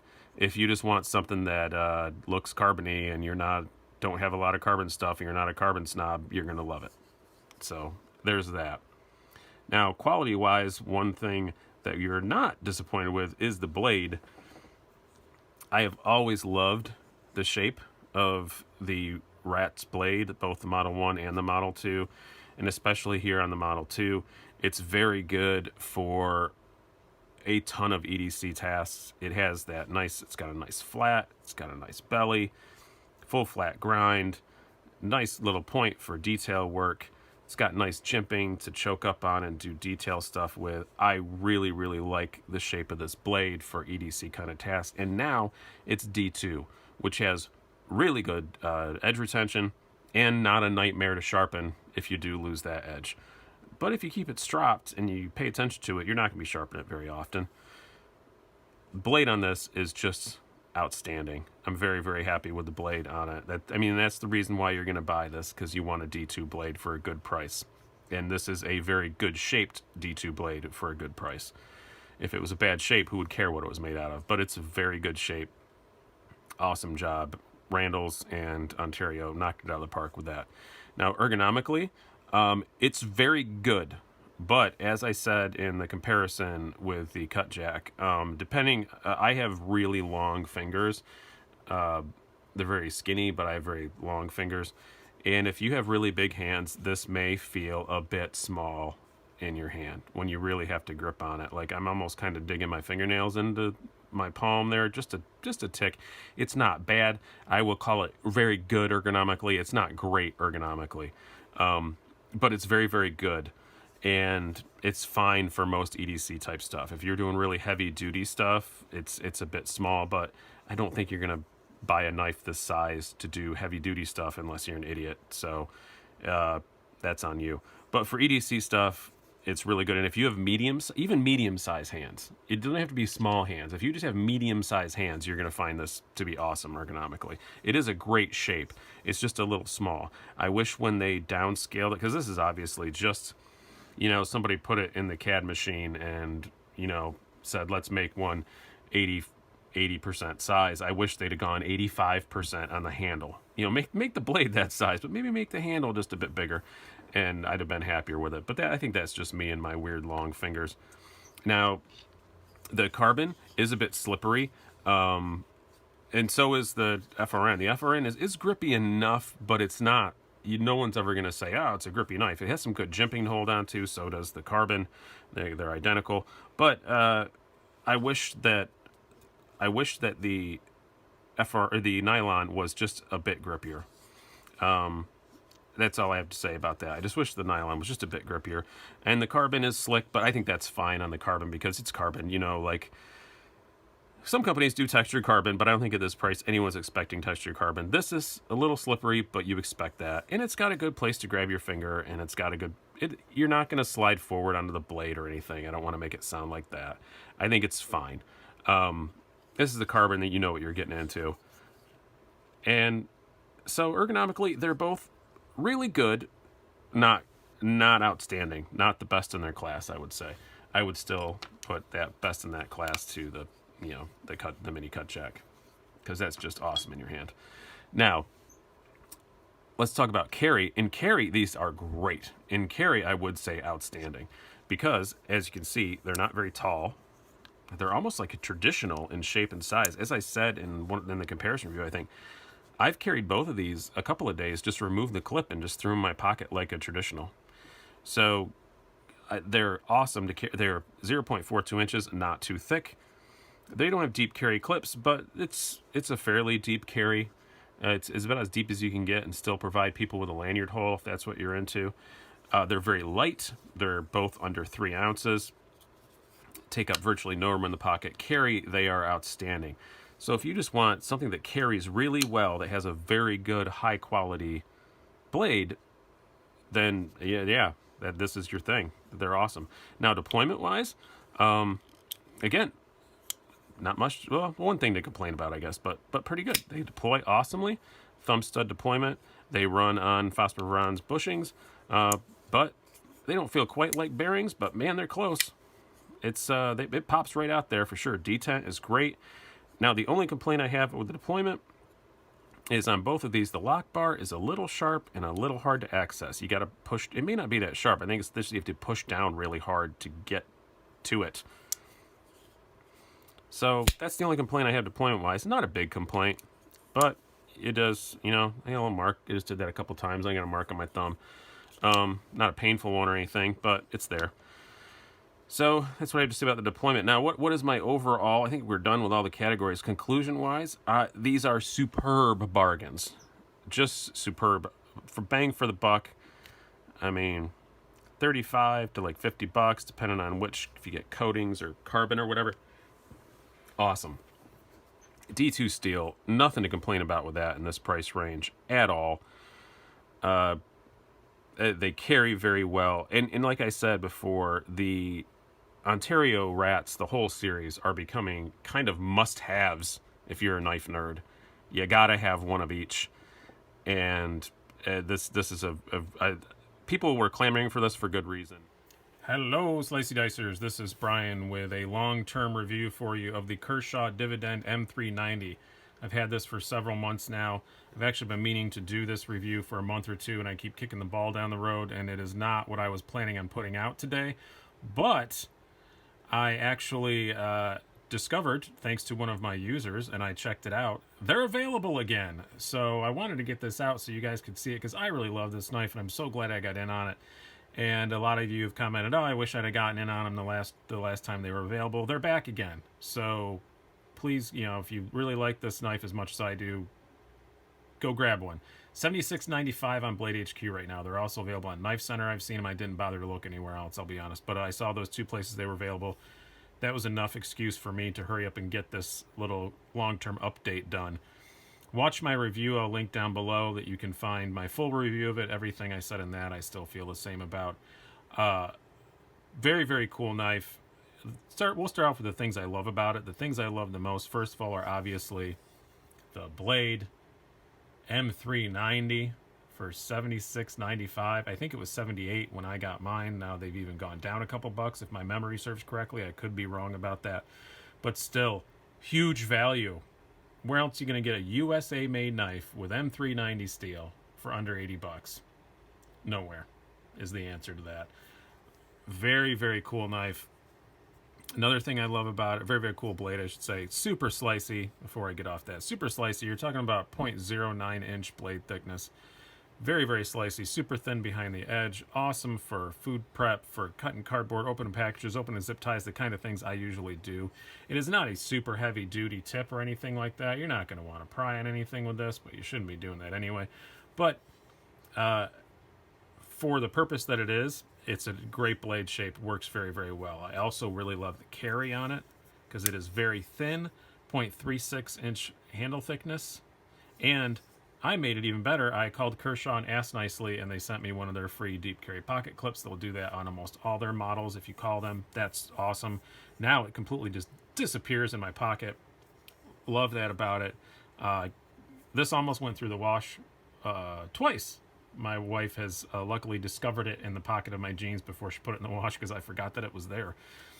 I obviously carry it a lot. If you look at my EDC monthly update things, this often makes appearances in it. It's a knife that I do use a lot, and I'll use probably even more now because now I know they're available again. For a while I'd heard they weren't coming back, so I was kind of like, oh, maybe I should stop putting some wear on it in case I want to sell it. But now that they're back again, yeah, this is going to get used a lot again. Now because I love this thing. And I'm so glad now I don't have to have a second thought about putting wear on it, because I can get another one if I want to. Things I don't like about it, it is speed assist. It is an assisted knife. Not my favorite thing in the world. But it doesn't bother me that much on this particular knife. Speed safe doesn't bother me a huge amount. I don't like it, but I've tried de-assisting some speed safe knives that people have recommended. Oh, de-assisted, it's great. And they weren't great. I didn't like them. I didn't like them de-assisted. So I've never tried it on this one. I have had it apart and serviced it once or twice. I've stropped it a lot. I don't think I've ever fully sharpened it. I kind of am just anal about keeping my knives stropped, and I don't have to fully sharpen them that much. I don't have great sharpening equipment, so I don't really want to go after M390 anyway. Not that it's difficult to work on or anything, but it's a really nice blade, and the factory edge is really good. I don't think I'd do better than that, so I've just tried to keep it stropped so I don't have to worry about it. Again, great value, outstanding value. For example, House of Blades has an S35 VN exclusive, which is also really good steel, but usually more expensive than M390 is, and that's $90. It comes in some flashy, cool colors. So if you like that, then that's probably a great knife too. S35 VN still a great steel, but it costs more than this. Kind of surprising. And it is a lot more than the standard gray 420 HC. I mean, those are $42. This is $77, but I think it's worth every penny to upgrade to that. I really do. M390 is just great. As you can see, it's held up pretty well. There's a couple scuffs and scratches on here, but this has gotten a fair amount of use on. I got one pretty good ding on the pocket clip. I think I actually dropped it when I did that. I think it was in my pocket. I got one little mark around here from coming in and out of my pants a lot. I think that might be actually from the old clip, from the old non-deep carry clip. But it's held up well. This finish has held up well. That was a worry that I had, but it's held up very well. Yeah, this is about 5 months I think I've had this thing, and it's held up great and still well worth the value. I love it so much that if I didn't have a trip to pay for shortly, I'd probably buy another one just to have it around and hold on to it in case I beat this one up too much, because they have come out in 2 different runs. This was the first run. Now there's a second one, so I hope they're going to keep making them. They just brought the Link back out in M390 also, so I hope this is the thing that Kershaw keeps making, because this is just a mind-blowingly good value in the knife world, and I'm so glad to see it back. This is a pretty short long-term update, but mostly just because I like this so much, and I've had no problems with it, so I don't have anything to complain about. So check it out. Watch my previous review, and if you agree with what I said, go snap one up, man. They're on, as I said, Blade HQ and Knife Center as of the time I'm recording this. This is probably going to go up within an hour or so after I record this. I'm going to try and get it up quick so people can go get them when they want them. But snap one up. Great, great, great value. And as I said in my previous video I did about knives that every knife collector should experience, a USA-made Kershaw is something you should experience, and I think this is the one. The Dividend and M390 is the one you want. If you're only going to have one, that's the one you want. So I hope you guys have enjoyed this. I've been Brian. Have a good one. Guten Morgen, Slicey Dicers. This is Brian with just a little bit of vlog content from my my trip to Germany. I'm here for another few days. I've been here a couple days, and then I'm going on to a bike show in a town that's not nearly as pretty as this. And then I will be in Portugal. Not sure if I'm going to do something in Portugal or not. But anyway, this is Cochem, Germany. This is where I used to live. I lived here for a few years. You can see the castle up there. Reichsburg Castle, often called Cochem Castle, but that's not. Its name is the Reichsburg Castle. The city's just waking up. It's like 7 a.m. You can see a little barge of something going by here on the Mosel River. Beautiful, beautiful place. It's a nice bridge. I love this place. I used to live here. Well, I didn't live exactly right here. I lived kind of that hill right there. If there were no trees, I lived about, and you may be able to see it, I lived a few kilometers over that way. Very, very, very pretty city. So nice. So relaxing. I do love coming back here. I'm fortunate that I have a business reason to come back here every year, so I can come back and see my old town. Still call it home for some reason, even though I was born in upstate New York and lived there most of my life. I only lived here like 4 years, but still kind of home to me. There will be some knife content coming up shortly. I'm going to show you guys what I brought with me. At least one of what I purchased while I'm over here. I've only one so far, but we'll see how there may be more. We'll see.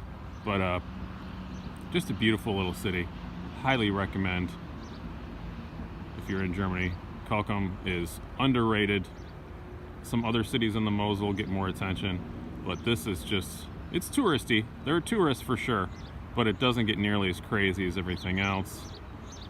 Prices are good, people are nice. And it's, look at this. Look at this. I used to see this every day when I'd go to get groceries. I don't know how people here get used to it. My wife's here with me. She loves it too. She's just blown away. She was actually like almost in tears because she loves it so much. But it's a gorgeous place. Oh, tour boats over there. As you can see, I said there are some tourists. Those are all tourist boats. I think 2 of them are based here, the ones that come in from out of town. There's another one over my shoulder from Switzerland. Yeah. Oh, I love this place so much. It's just wanted to show you guys this. This is my favorite time in Cochem before the tourists are out, but the city's just waking up and it's just the locals like I used to be.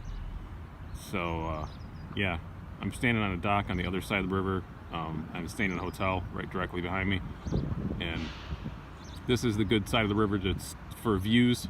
All the stuff to do is over there, but all you got to do is just walk over that bridge and then you can get to all the stuff there is to do. So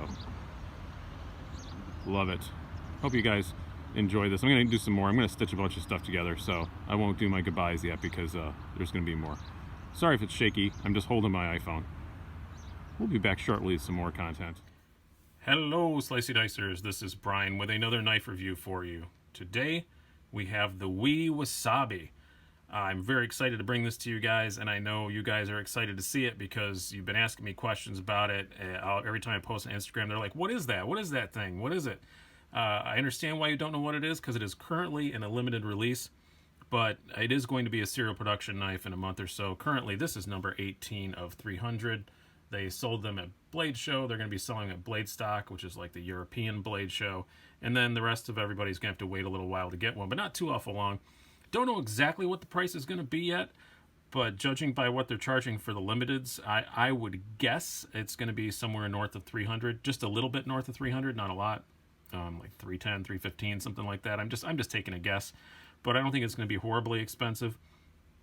Judging by other Wiis, it is an M390 titanium frame lock Wii, so we kind of have a ballpark of what that's going to cost. It is a collaborative design, so maybe there's a little bit extra in there. And it is a collaborative design with Raphael Brzeski. I love this guy's stuff, and when I heard Wii was going to be using some more European designers, and then I heard it was him, I was really excited and not disappointed at all.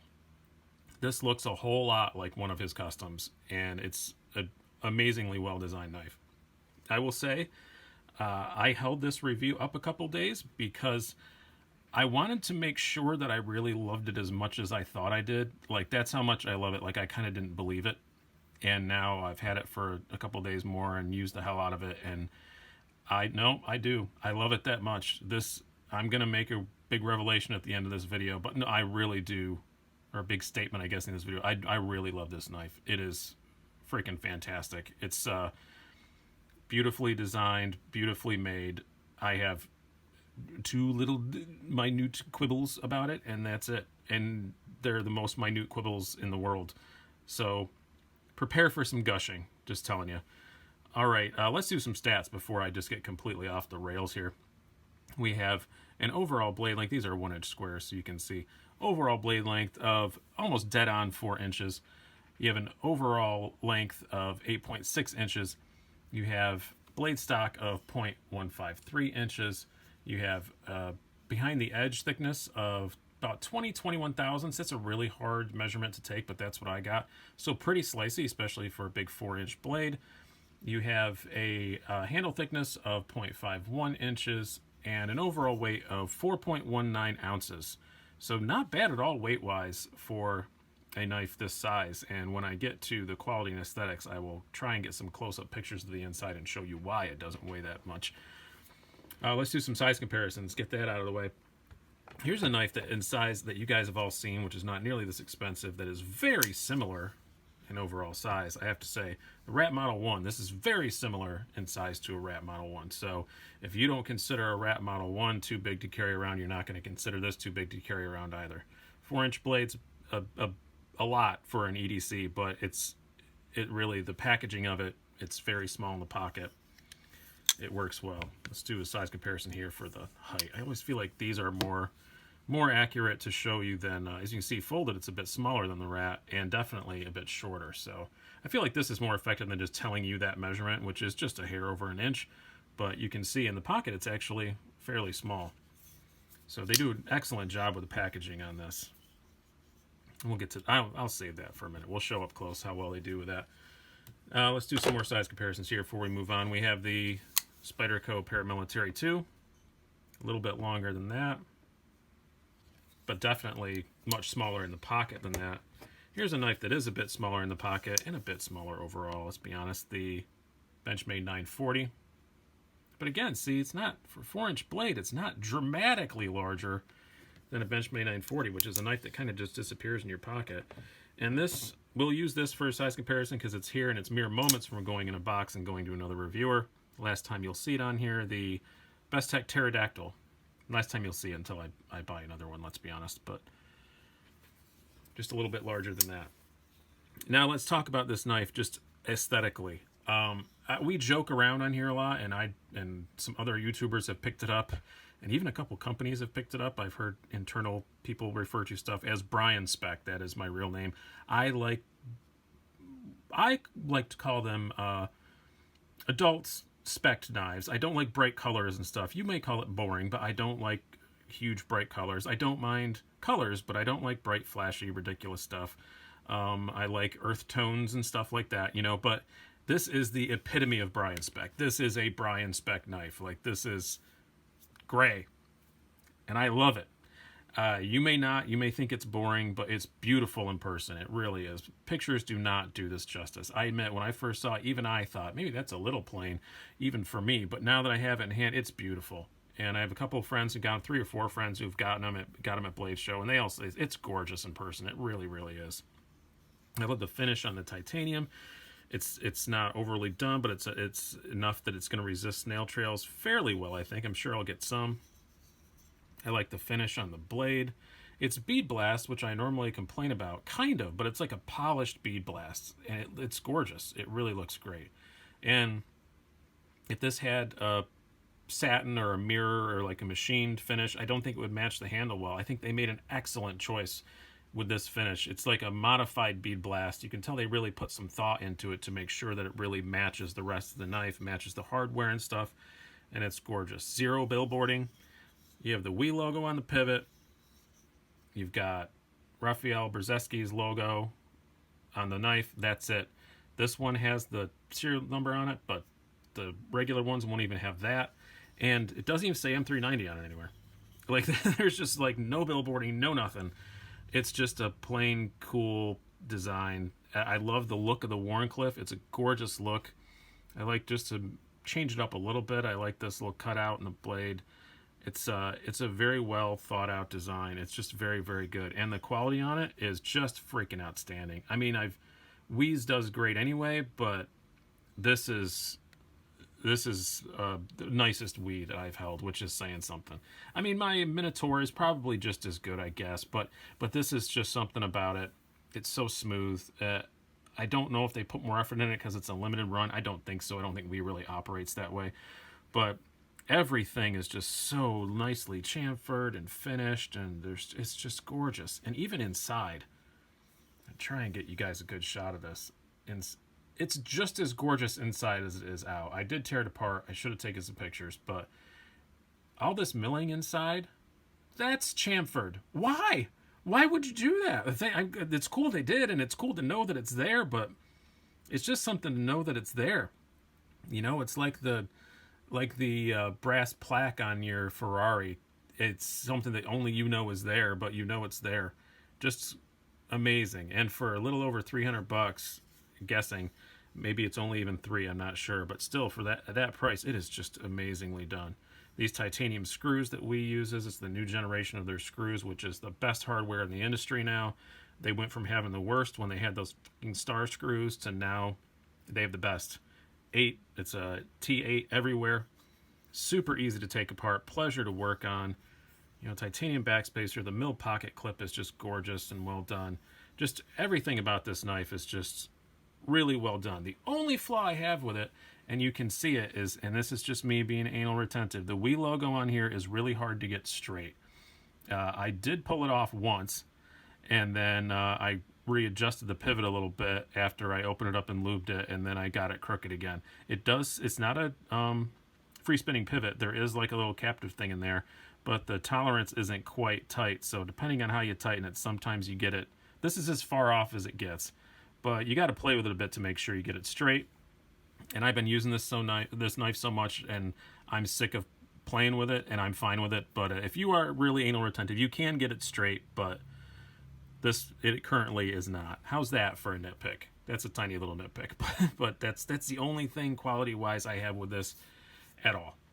I love everything else about it quality-wise, just nothing. I mean, even look at the machining on the frame lock. It's just beautifully made. It really is. And I think aesthetically, it's freaking gorgeous. You may think it's plain, and I can't argue with you about that, and I can't blame you, because it is a very plain knife, but if you see one in person, they are beautiful. Let's talk about this blade. Wharncliffes are a weird thing for me. So 6 months ago, 8 months ago, I didn't like Wharncliffes at all, and now I love them. It's kind of like, you know, about 2 years ago, 2.5 years ago, I never ate asparagus. Now I love it. I think Wharncliffes are my new asparagus. I didn't like them before, and now I love them. It's a very useful blade shape for EDC stuff, and this is an extremely well done one. As I said, it's pretty long, 4 inches.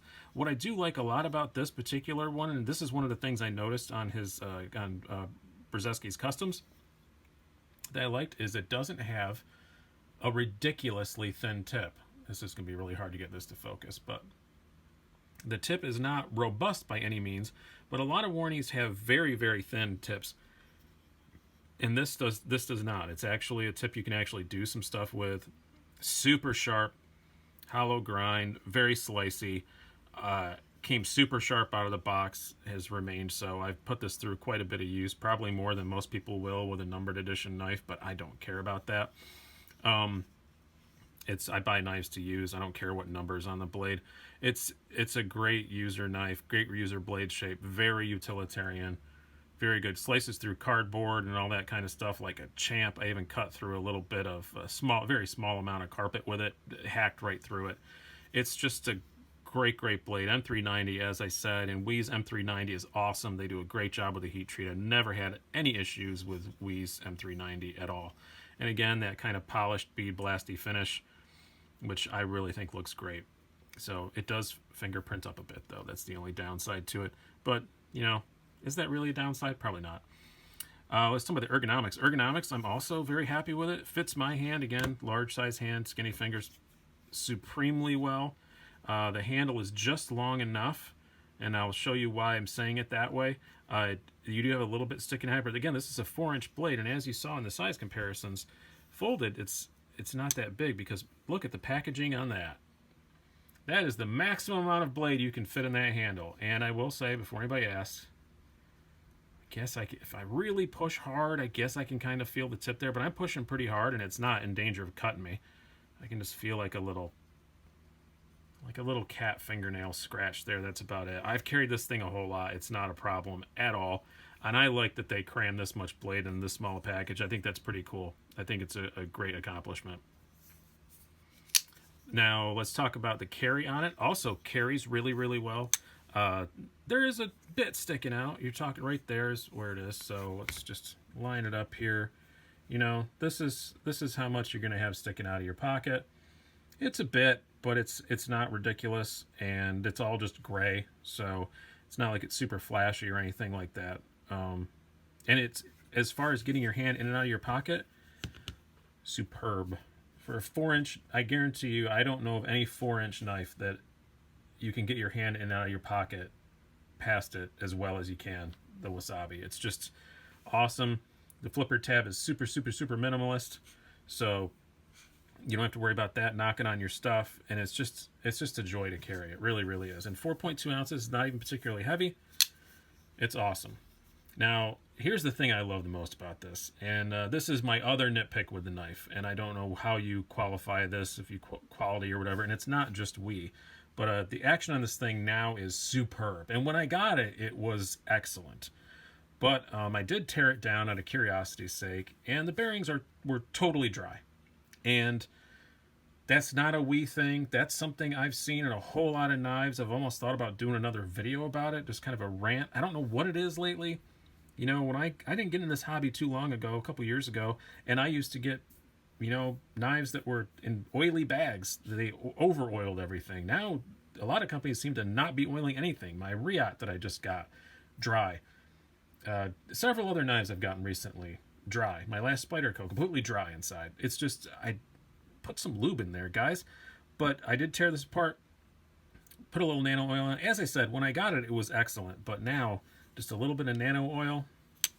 And it does have this very small flipper tab that you'd think would be a problem. It isn't. The detent on this thing is perfect. They have it really dialed in for this little tiny flipper tab. It's comfortable.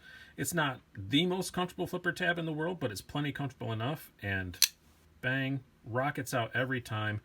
I'm not even going to try to fail this because I've not yet succeeded in doing it.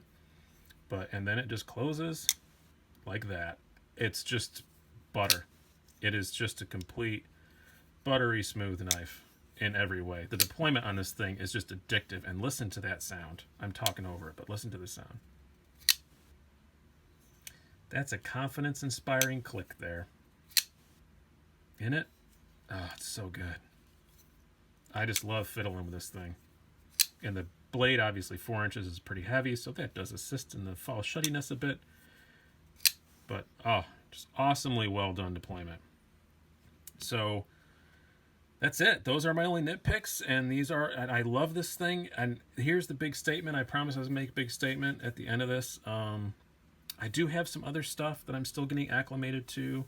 I do have some pre-orders on the way and stuff like that, but I have sold some stuff. I have a lot of knives that I really love, but of all my knives, I'm not sure I currently like any of them better than this. This thing is just fantastic.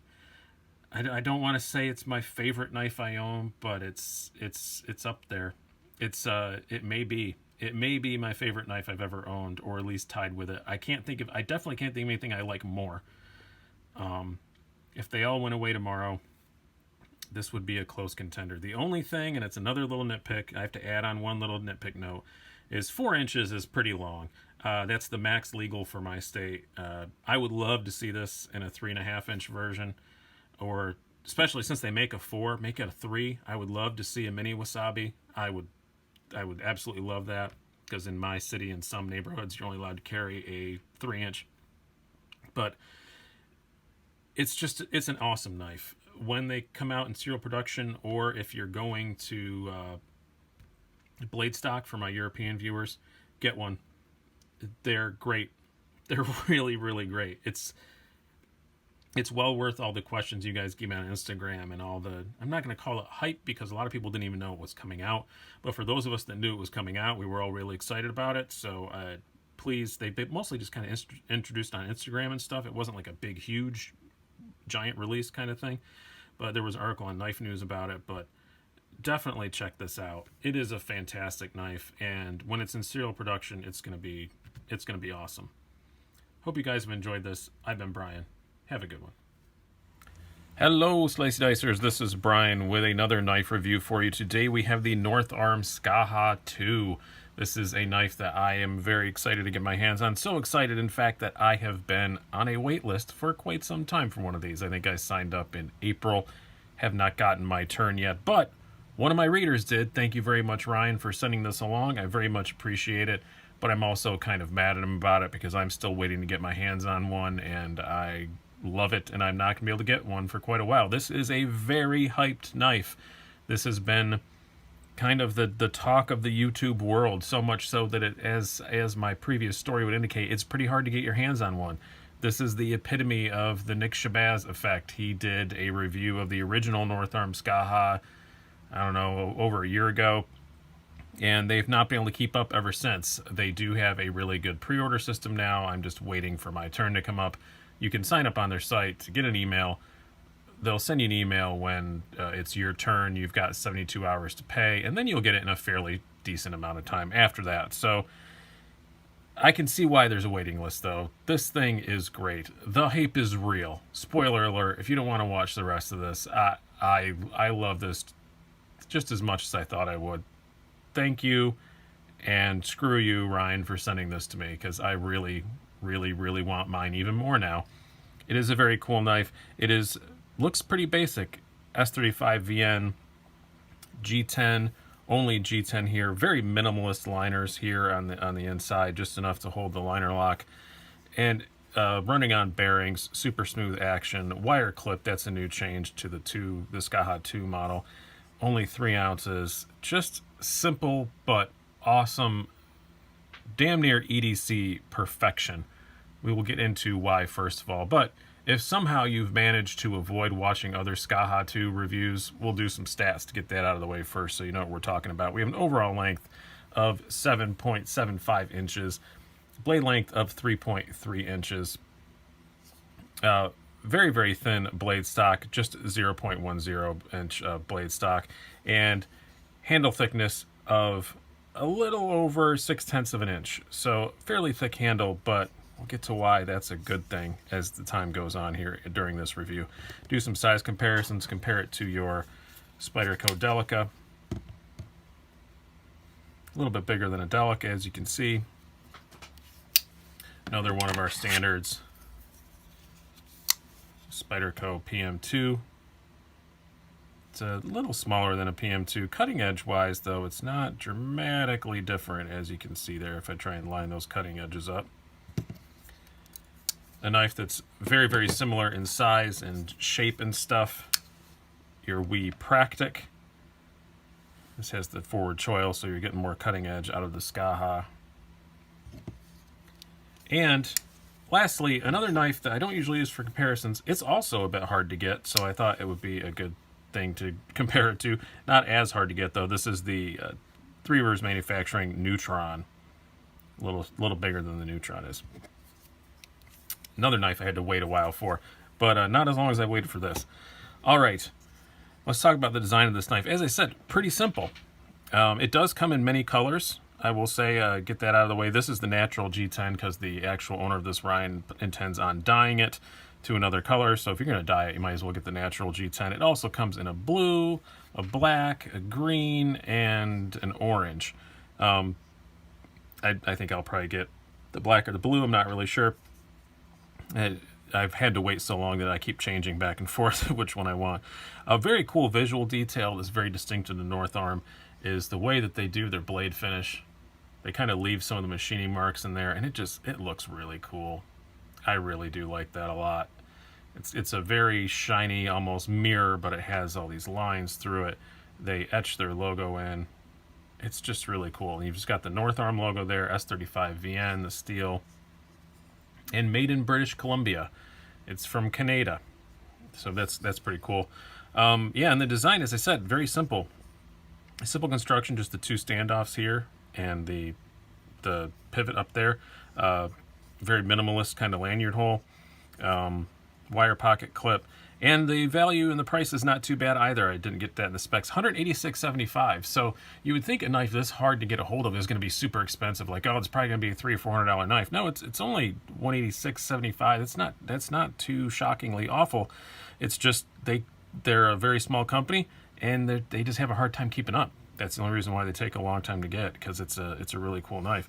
Now, when it comes to this blade, very thin behind the edge. I measured it like 16 thousandths behind the edge. It's very thin, very slicey. I didn't do a lot of heavy duty cutting with this because it is a hard knife to get and it is not mine. I cut some paper and stuff like that and it slid through everything awesomely. Very sharp out of the box, absolutely. They do a great job with that. They did change the sharpening choil on this new one, and now it's very useful, very well done. It's going to be pretty easy to take care of. S35 VN's pretty easy to take care of. But the thing I like the most about this, I guess it's tied. This is 1. The other thing is 1A. Number 1 I like about it, most people rave about the action, which is great, but that's kind of my 1A favorite thing about this. My favorite thing is the ergonomics on this are just outstanding. As I said, the handle's a bit thick, But man, it's perfectly shaped. It is so freaking comfortable in the hand. It is just amazing. This wire clip, you hardly even feel it, and when you do, it's wire, so it does kind of depress a little bit. Oh man, oh, for my hands, this is perfect. The only thing I can feel is I can feel the lock bar, but that's it, and that's barely. It's just perfect. Jimping is right where I want it. It just falls right directly to my hand. Again, just like the blade shape, you know, it's simple drop point. It's just a simple, everything about this is just perfectly simple. I really, really do like it. It is awesome. Now, carry-wise with that thick handle, it's still fine. It slides in out of the pocket easy. It's got this nice lightweight wire clip. It's a deep carry style clip, but you still have a bit sticking up there, but it's fine. I do like that they recessed the screw here. That's really nice. A lot of people don't do that. Goes in and out of the pocket super easy. Carries very well. Yes, it does have a flipper tab. I guess the original ones had a bit larger flipper tab. They made it smaller and chamfered it a bunch, and it does help. It's in the pocket. It is going to stick out in your pocket. It is going to bang on stuff, but it's not crazy. It doesn't bother my fingers at all, that's for sure. And again, it's lightweight. It's 3 ounces, so not a lot of weight in your pocket. Now, the thing everybody else raves about on this, even more than the ergonomics, is the action, which is freaking great. It's really, really good. Detent on it is just perfect. It's just perfect. And I've never seen a reviewer complain to say his is light or his is too strong. And usually, especially on lower volume knives like this, you're going to get a few that need to be adjusted a little bit. I've never seen anyone complain on it yet. Their attention to detail and their quality is just apparently consistent, because I've seen no one complain about it. And bang, just drop, shutty. And this has nothing done to it. I have not taken it apart. The guy who got it played with it for a day and sent it to me. He didn't take it apart either. The only thing I did is I did turn one screw a quarter turn because the blade wasn't quite perfectly centered. I turned one screw a quarter turn and it's been fine.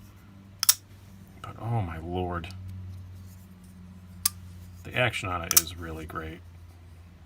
The more I flip it, maybe that is my favorite thing about it. No, it's still the ergonomics. It's just, it fits in the hand so well.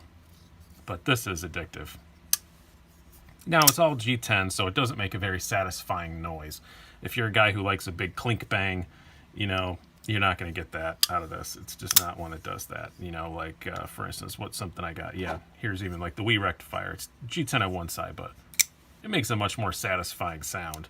It doesn't make that hollow, you know, kind of sound. But other than the noise, it's just great. It's such good action, such good ergonomics. I don't know what else to say other than this knife is just amazing. And it's $186.75. I think the price is just about right. Yeah, if this was a full-on production thing, I might, with this much G10 and this little metal and S35VN, maybe I expect it to be $150 or whatever. But yeah, this is a made in British Columbia low-volume knife. I think that is ridiculously cheap. And the way that they're selling these things and the way the wait list on it is on them, maybe I'm an evil corporate greed asshat, but if I was making these, I'd start charging $250 for them, and I bet you'd still sell as many as you can make, because they're having a hard time keeping up. I jacked the price up. They did a bit from the original Skaha that was, I think, $170. Now this is $186.75, so they did jack it up a bit, but man, I'd have gone worse with that. Maybe I'm just a bad person, but very, very, very cool knife, and the hype is real. It is just as good as everyone else has said that it is. So I'm just joining the chorus. As I said, I put in my email on April 15th, so we'll see when I get mine. Hoping by the end of the year. I wouldn't be surprised if it's early next year. I know that everybody who just got theirs put in their order in March, and they had a huge order in March, so I don't know what size the April one is, and I was a bit late in the April one, so we'll see when mine shows up. But it's worth the wait. I'll wait for it. This is cool. This is great. Is it the perfect EDC? Man, it's not far off. It's pretty darn good. You can definitely make an argument for this being one of the best EDC knives ever made. It's that good. So, hope you guys have enjoyed this. If you're on the waiting list, we'll commiserate down below. and talk about how we're waiting to get one. But very, very cool knife from North Arm. Awesome job, guys. And from all accounts, I hear great people to deal with too. So congratulations, and I hope you guys have enjoyed watching this. Have a good one. Hello, Slicey Dicers. This is Brian with another knife review for you. Today we have the Doug Ritter RSK Mark 1-G2 Knife Works exclusive. That's a lot of name for a knife, but a pretty cool knife. It does deserve a lot of words. This is a pretty awesome knife. A little bit of history about this. First of all, because this knife has quite a bit of history, we'll start off with talking about Doug Ritter himself, the designer of this knife. He is the chairman of Knife Rights, kniferights.org, an organization that I highly recommend that you check out and join if you feel necessary. A lot of us, not going to get up on a soapbox, but, you know, get a lot of crap about the knives that we carry around, and kniferights.org is pretty much our biggest, if not only, line of defense against that stuff. If you still want to be able to carry cool knives in your particular state and or jurisdiction or municipality, it's worth checking out, and an organization that's worth supporting. I'm a member, and I do very much agree with the stuff they say. They're knives, guys. They're just tools. It's not a big thing. It's not a big deal. My automatic ain't any scarier than anything else I carry. All right, off that soapbox. So here's the most interesting about this particular knife. So the Doug Ritter knives used to be made, the original RSK was made by Benchmade for quite a long time. It's not anymore. I don't know anything about that. I don't know why that stopped, but Benchmade did not want to make it anymore, and it was basically a modified version of the Griptilian. Now, since Benchmade doesn't make it anymore, this version is made by Hogue. Hogue knives. I've never had a Hogue before. Wanted to have a Hogue. Always been a fan of the Griptilian concept, but not necessarily any of the particular models that they make. So I'm very glad to try one and see if it could be my perfect Griptilian. I'm not going to call it that again, but I was very excited to get my hands on this. It is, as I said, a KnifeWorks exclusive for $152.95. For that price, you get 100% made in the USA by Hogue, as I said, and Bowler M390. So it's got excellent blade steel on it. $152 for M390 ain't too bad at all. Nice G10 handles and the signature Doug Ritter blade shape, which is pretty tall, flat grind. Very, very cool knife. Let's do some stats before we get too much farther. And then we'll do some size comparisons where I do have a regular full-size Griptilian to show you the similarities between the two. We have an overall length of just over 8 inches, 8.2 inches. You have a blade length of 3.45 inches, the blade thickness of 0.12, handle thickness of 0.63, and a weight of 4.6 ounces. So not what I would call extremely light, but not at all heavy. Let's do some size comparisons here. We'll bring up, first of all, our usual standard, the Spyderco Paramilitary 2. Very, very similar in size in almost every dimension to a PM2, other than the weight. The PM2 is a little bit lighter. Next up, we have our Ontario Rat Model 1. Man, I always forget how snappy that thing is. A little bit shorter than that. Next up, I'm going to compare it to another knife so this uses what they call at Hogue the Able Lock, which is extremely similar to the Benchmade Axis Lock. There's no patent on that anymore, but you're not allowed to call it an Axis Lock. So this is kind of Hogue's version of that. They do a great job with it. This is not the first knife that they made with this kind of lock. I'm a fan of it, or I've heard good things about it. I can't say I'm a fan of it because I haven't touched one yet, but I've heard very good things about it, and I'm very impressed with it on this one. So on this one, I'm a fan. So we're going to compare it to another knife that is kind of similarly equipped. This is the Mass Drop Millet Knives TJ Schwartz design Perpetua, which has also a very Axis-y type lock on it, a little bit bigger than that. Seems like a lot of companies are, now that the Axis lock can be used by other people, there's some companies doing a better job of it than Benchmade does sometimes. So, but that's to be expected. Benchmade's a big company. Some of these are in much smaller production runs, so I can kind of get it. But now let's compare it to a knife that it's going to be continually compared to. This is the Benchmade full-size Griptilian. This is not the Ritter Mark 1, which had the Griptilian handle with the Ritter blade. It's not the Ritter blade at all. This is just a bog standard Griptilian, but you can kind of see it's a little bit bigger. The handle's just a little bit taller, and they moved the lanyard hole from this location back to here, which makes it a tick longer. Not sure I'm quite a fan of that, but I do like some of the other changes they've made to it. This would be better if I was comparing this to the G10 Griptilian with a 20 CV blade, because the blade steel's much more similar. 20 CV is actually really just the American M390.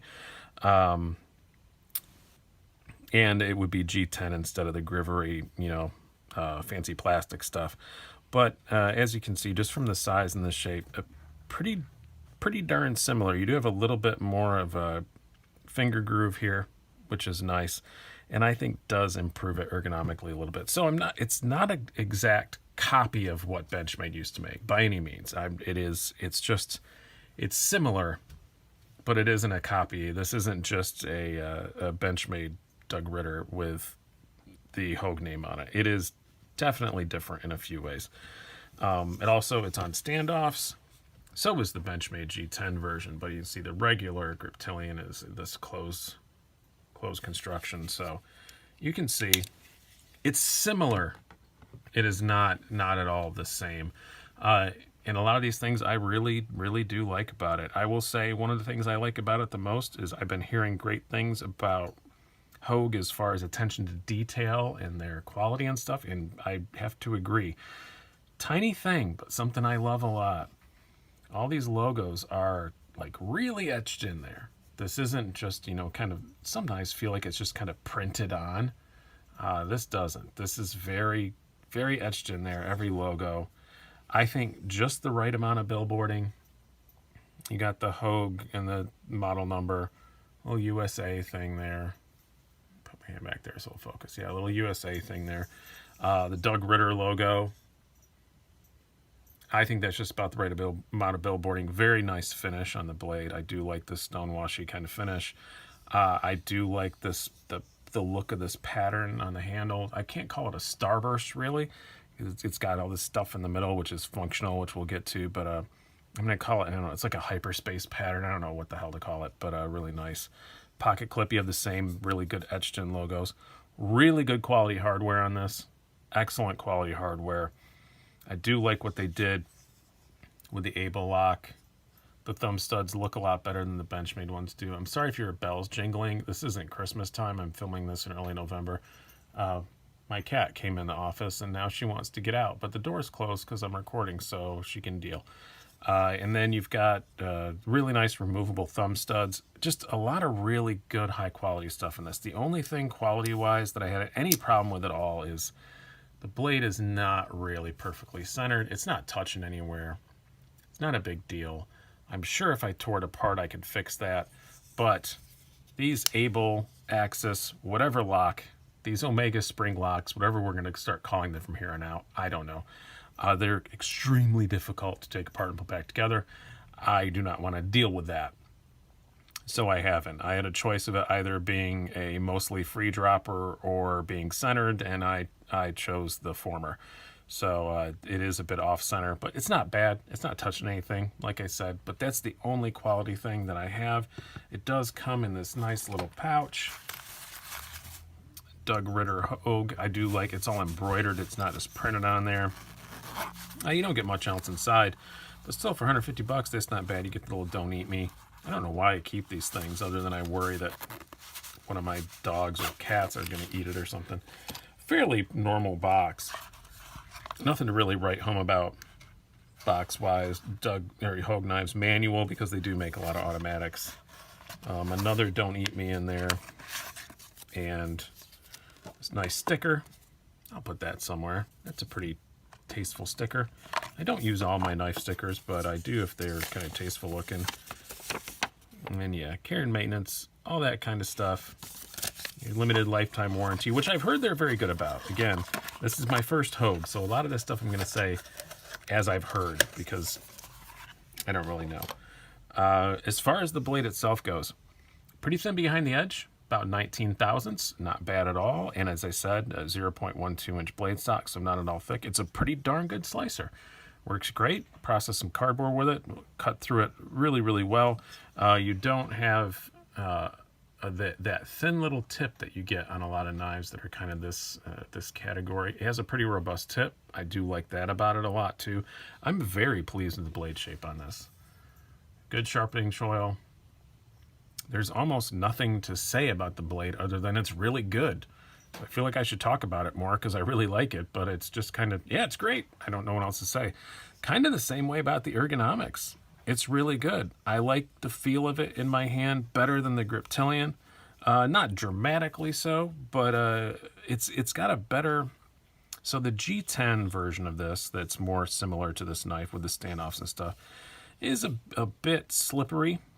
Again, this is the full size. They're not making a mini of this yet. They did make a mini version with Benchmade. That's gone, and I don't know if that's coming back or not. But it's grippier than that. So this G10 is grippier than Benchmade's G10 Griptilian, but not as grippy as the standard Benchmade Griptilian, but with the grivery handles. But I think that's a good thing. I kind of think that's a bit too grippy. See, there goes the cat. I warned you.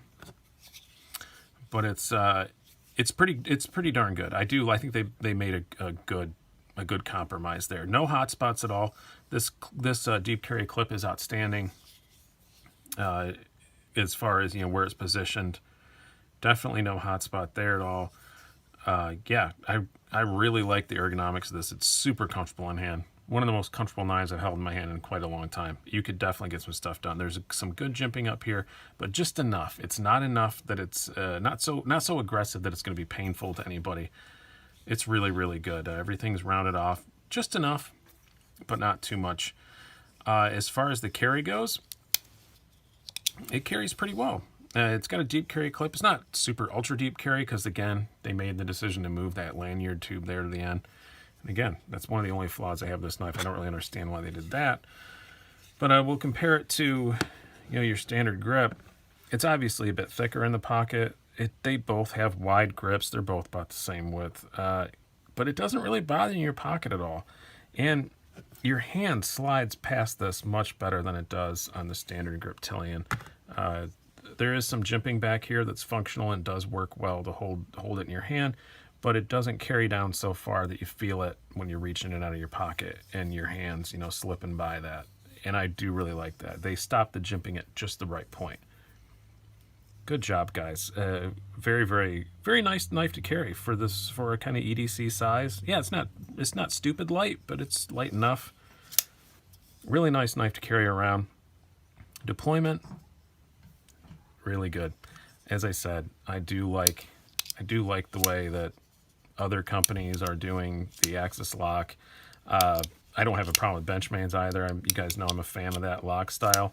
We've been kind of Benchmade heavy here lately, and I have not meant to be, but it's just kind of the way timing worked out. But it's great. It's not the complete guillotine that you get sometimes with some Benchmades, especially once they really break in. As soon as you touch this, it's just tang, tang, tang, that bounces off of the stops. This doesn't. I really like this a lot. The action on it is excellent. Very impressed with it. As I said, the only problem I have is that it's a bit off center. That's annoying. And I'll probably give up one night when I feel like swearing a lot and take it apart and fix it. It's a minor little thing. And I don't like that they move that lanyard hole.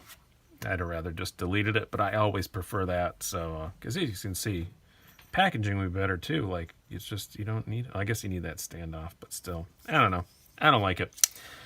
Other than that, those two very minor little gripes, I love this thing. I'm very, very impressed with it. I will go as far as to say, if you want the best Benchmade Griptilian you can buy, it's not made by Benchmade. It's this one. I really, really do like this. I have a lot of experience with the Griptilians, and I think they're a fine knife, and people love them. I know that. That's fine, but I like the blade shape better than than any of the other grips you can get, and I like the handle better. I think it feels a bit more solid even than the G10 Benchmade versions. It's just a nice, solid feeling, well-built knife. And first impression of Hogue is very good, and this knife is, my first impression is very, very good. So I hope you guys have enjoyed this. I've been Brian. I'm going to link down below where you can find them on KnifeWorks. Go check them out and grab one. They're on pre-order right now, but KnifeWorks usually restocks a lot of stuff, so I'm sure you'll be able to get them back again. Hope you guys have enjoyed this. I've been Brian. Have a good one. Hello, Slicey Dicers. This is Brian with another knife review for you. Today we have the Three Rivers Manufacturing Neutron. This is basically a liner lock version of a very well-known knife of theirs that a lot of us reviewers and stuff love very much, the Viator. The Viator was very, very cool, mostly because of, well, two things. This awesome blade, primarily, CPM 154, very thin, very slicey, great blade. We all loved so much about this knife. Nice and slim and light, easy to carry. We all raved about it. But the quote-unquote problem with it, I guess, was that it's a slip joint. So people don't want slip joints. This is a very stiff slip joint. It's one that I feel confident doing regular old work with, but you know, a lot of people don't like that. As I said, this is very stiff. It can bite you. It even came with a warning. I guess so did the Neutron, saying, warning, blade very, very sharp, which they are right. It did bite me once because I was trying stupidly to close it in a dumb way one-handed. But it was just an awesome knife. But TRM listened to us saying that we love this thing so much, wish we could get it in a non-slip joint. So that's where they made the Neutron, which is very similar, as you can see. But the only difference in the blade is that there's a little swedge up there to accommodate the thumb stud. But other than that, very, very similar in design, almost identical. A few visual changes. They've changed their logo from this printed thing to now it's etched into the blade, which is really nice, pretty deeply etched in there. Same as can be said for the other side. Now it's got that, and as you can see, they upgraded the steel to 20 CV, which is pretty awesome for the price of this thing, which, by the way, is $159 base price. You have some options, but $159 base price. That is a steal for this. So inexpensive. Part of the reason why I'm putting this up right now and why I encourage you to quickly go to the link down below, spreezy.com/TRM, if you want one of these soon. They are made in batches. They come and go. They're worth the wait, I'll assure you that. Spoiler alert. But a little guy, I don't know if you know who he is. His name is Nick Shabazz. Just a few hours ago, did a very, very positive review of this. And there's a thing in the knife industry called the Nick Shabazz effect. If you want one of these right now, you probably better go jump on it and make sure you get it. TRM is a small company, and I bet a lot of people are ordering today after watching Nick Shabazz's very positive review. So I'm going to give it another positive review and make the problem even worse. But this is a great knife. Let's do some specs before we get too much farther, and we'll do some size comparisons and talk more about why I love this thing so much.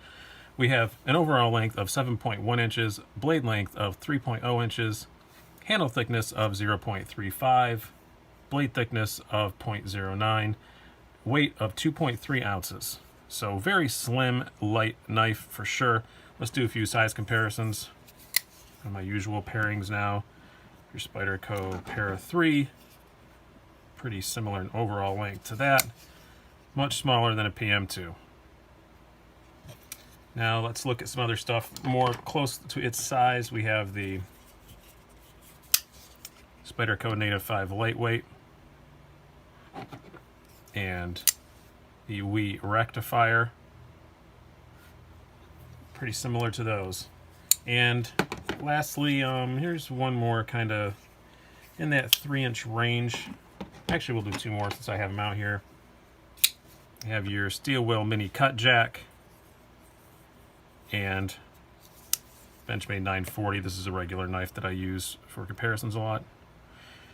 Okay, let's move on. So first thing I like about this knife, I do like the way it looks. I like the overall shape of it. What I like the most about it, though, is you can change the scale super easy. These are the black micarta scales. That's what I ordered it with. They also sent along these G10 scales, and all you got to do to change them is remove these two screws. On the other side, you have to take the pocket clip off also, obviously, but and they just drop right on. No removing the pivot, no screwing around, and they're cheap. They're really cheap. These are like 15 bucks for the G10 ones. You don't have to have the Neutron logo in the bolts. You can ask for that without it. Comes in a bazillion different colors. You've got this micarta. There's also a black satin carbon, which is really nice, which I'm considering getting those also for it. Even the carbon ones aren't very expensive. I think even the carbon ones were, I don't remember. I'm sorry, I should have looked that up just so I could remember it more. I think they're only like 25, 30 bucks. Like, they're the most expensive ones. The scales are super cheap. If you buy one, I encourage you, get a couple different colors. It's fun just to switch it out. It's pretty cool. I will say I do prefer the micarta or carbon just because these G10 ones, they're fine. They're not as grippy as the ones that used to come on the Vider, but they're still pretty grippy. And sliding in and out of the pocket, you'd probably want to sand down a spot or something so that where the clip lands, so you can get it in and out of your pocket a little easier. But other than that, they're really great. They're awesome in the hand.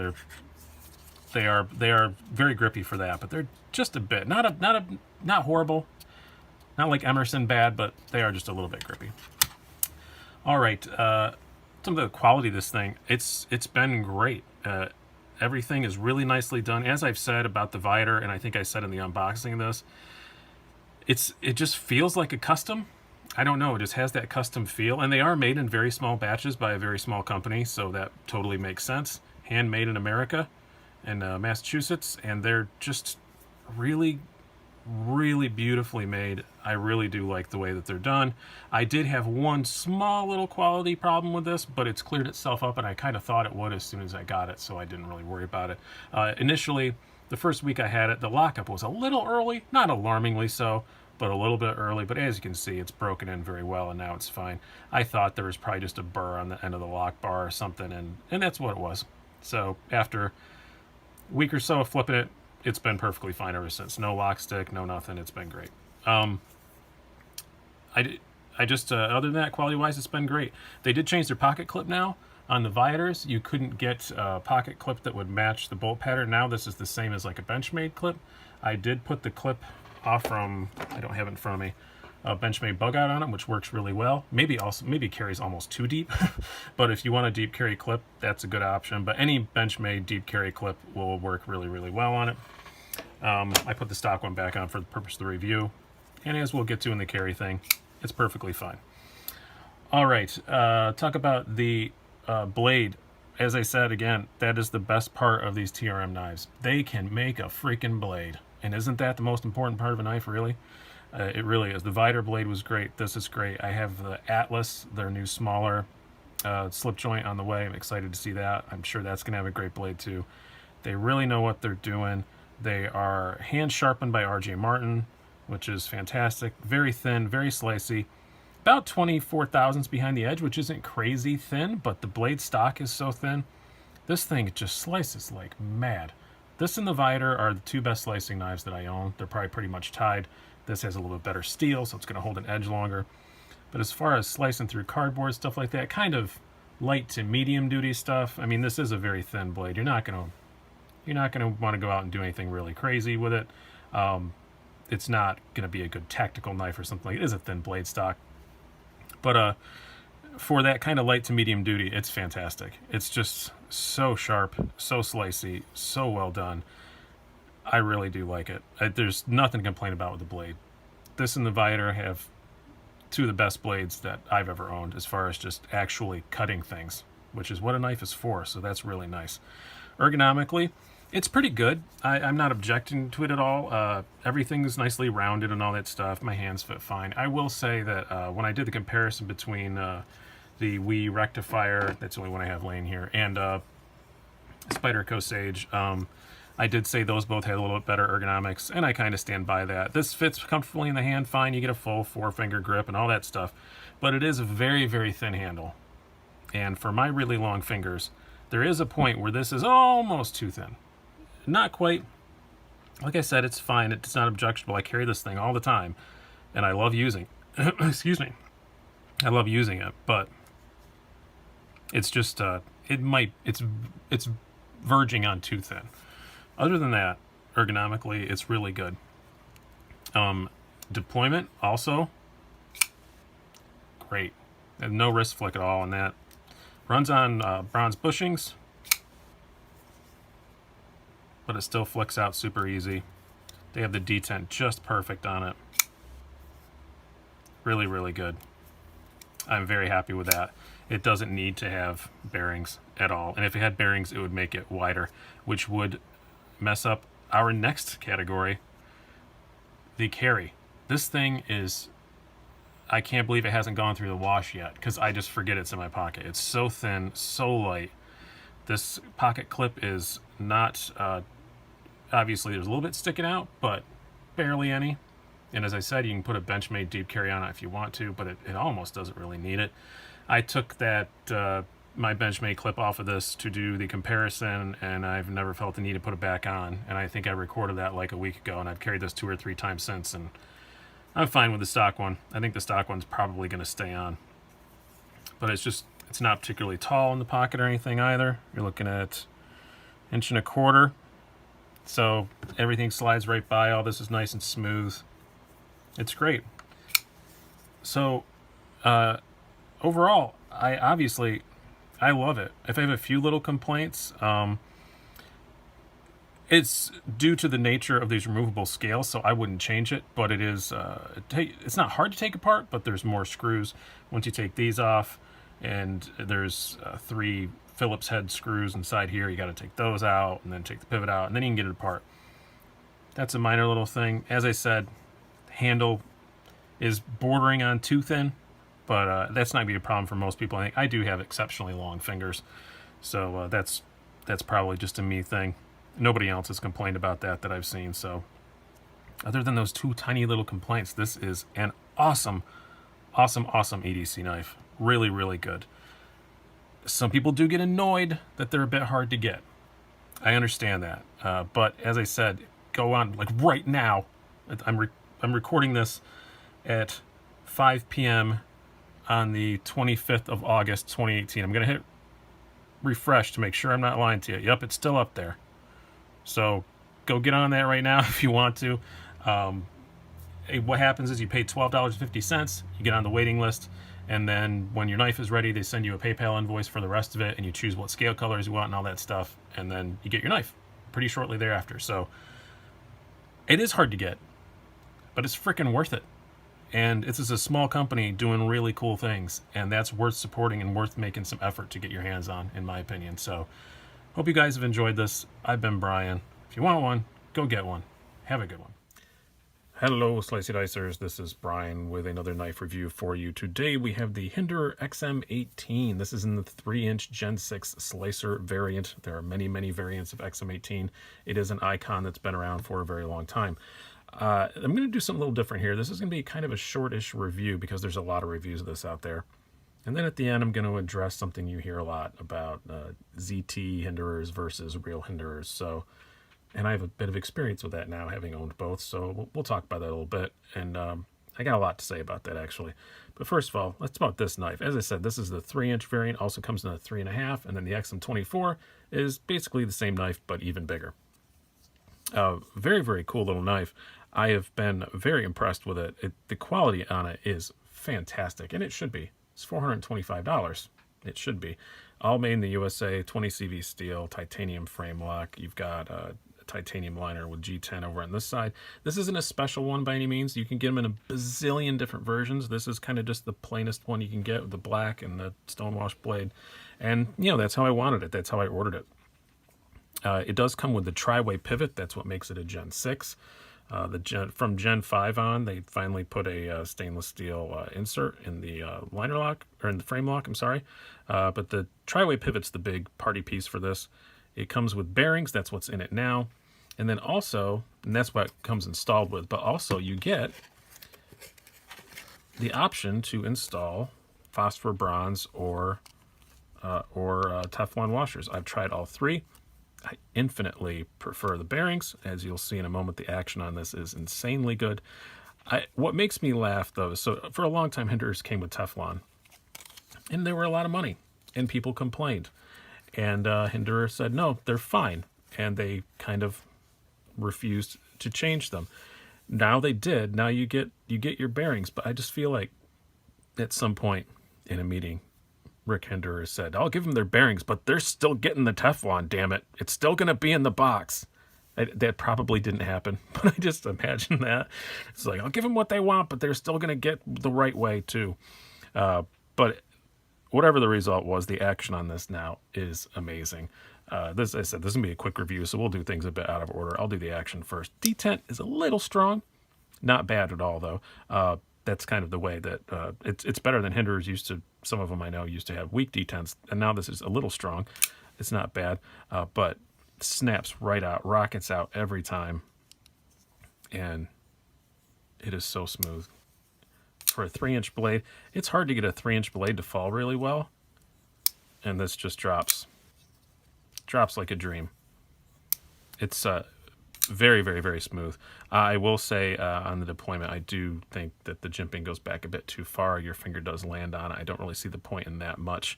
I wish they'd have cut off. If they just cut off this last one, this last line, it would be fine. But that's a bit annoying, but not a big deal. Lock bar is very easy to get a hold of, and the jimping on that is just right. Yeah. Blade, 20 CV, as I said, a bit thick behind the edge. 29 thousandths behind the edge. That's kind of a lot. This is the slicer grind. It's a slicer grind for a Hinderer, but it's not what most people would call slicey, but it's definitely more on the hard use side, which is fine. I understand that. Hinderers are designed for first responders, those kind of people. That's his main focus, and it's definitely excellent for that. You'd want a bit thicker behind the edge if you're doing something like that and really putting it through some hard use. Again, I said the quality is excellent. I like the looks of it too. I think it looks great. The two things I was most surprised about this that were better than I thought was the way it looked. In person, it does really look very expensive and very nice, and in pictures, it doesn't really. And the ergonomics. It fits my hand extremely well. This is a 3-inch one. Again, this is the small one. I have large size hands, glove size, but very skinny fingers. I get all 4 fingers on it like this just fine, and it works. And then it's got that nice choil you can choke up on. No hot spots whatsoever. The ergonomics on this thing are fantastic. And this jimping, as I said, I wish they cut off one line of it, but because you just don't need it. You hardly ever hit it. But man, it works good. It's excellent jimping. I'm very, very pleased with it. Ergonomically, this thing just really blew me away. Really surprised me. Was not expecting to like it that much. It also carries pretty good. You can, it's not a deep carry clip, but I'm sure somebody makes them for him. It's a Hinderer. Hinderers are endlessly customizable. They always say, make it yours. There's a million different parts available for them. Little nitpicks. Not a fan of the multiple different things you need to take it apart. It's got Phillips screws. It's got Torx. It's got a flathead. It's got their own thing on the back here. You can spend $75 to get that tool, or do what I did, and you can deface U.S. currency and cut up a penny, and it works fine. I only had to do that once, though, I will say. There was just a bit too much Loctite on it when I got it. So the first time I took it apart to try all the other washers and stuff, I had to hold the penny there just to get it apart that first time. But now it comes right apart. I can just put my thumb there and put some pressure on it, and I can take the screw out. So that's fine. Just that first time I had to do it, but still, Phillips heads and flat heads and all that. I like my Torx. That's just the way I am. What was else I was going to say about this? Oh, I did have thumb studs too. I always forget that because I hardly ever use them, but as I'm failing to use them now. But yeah, it's got thumb studs that work pretty good. Got to be careful. It seems like when I try to use the thumb studs, I'm pushing on the lock bar all the time. But there's that. I will say, yes, it is a tri-way pivot. It does come with multiple different systems. I bet 80% of owners are only going to use the bearings. I think the bearings are just so good.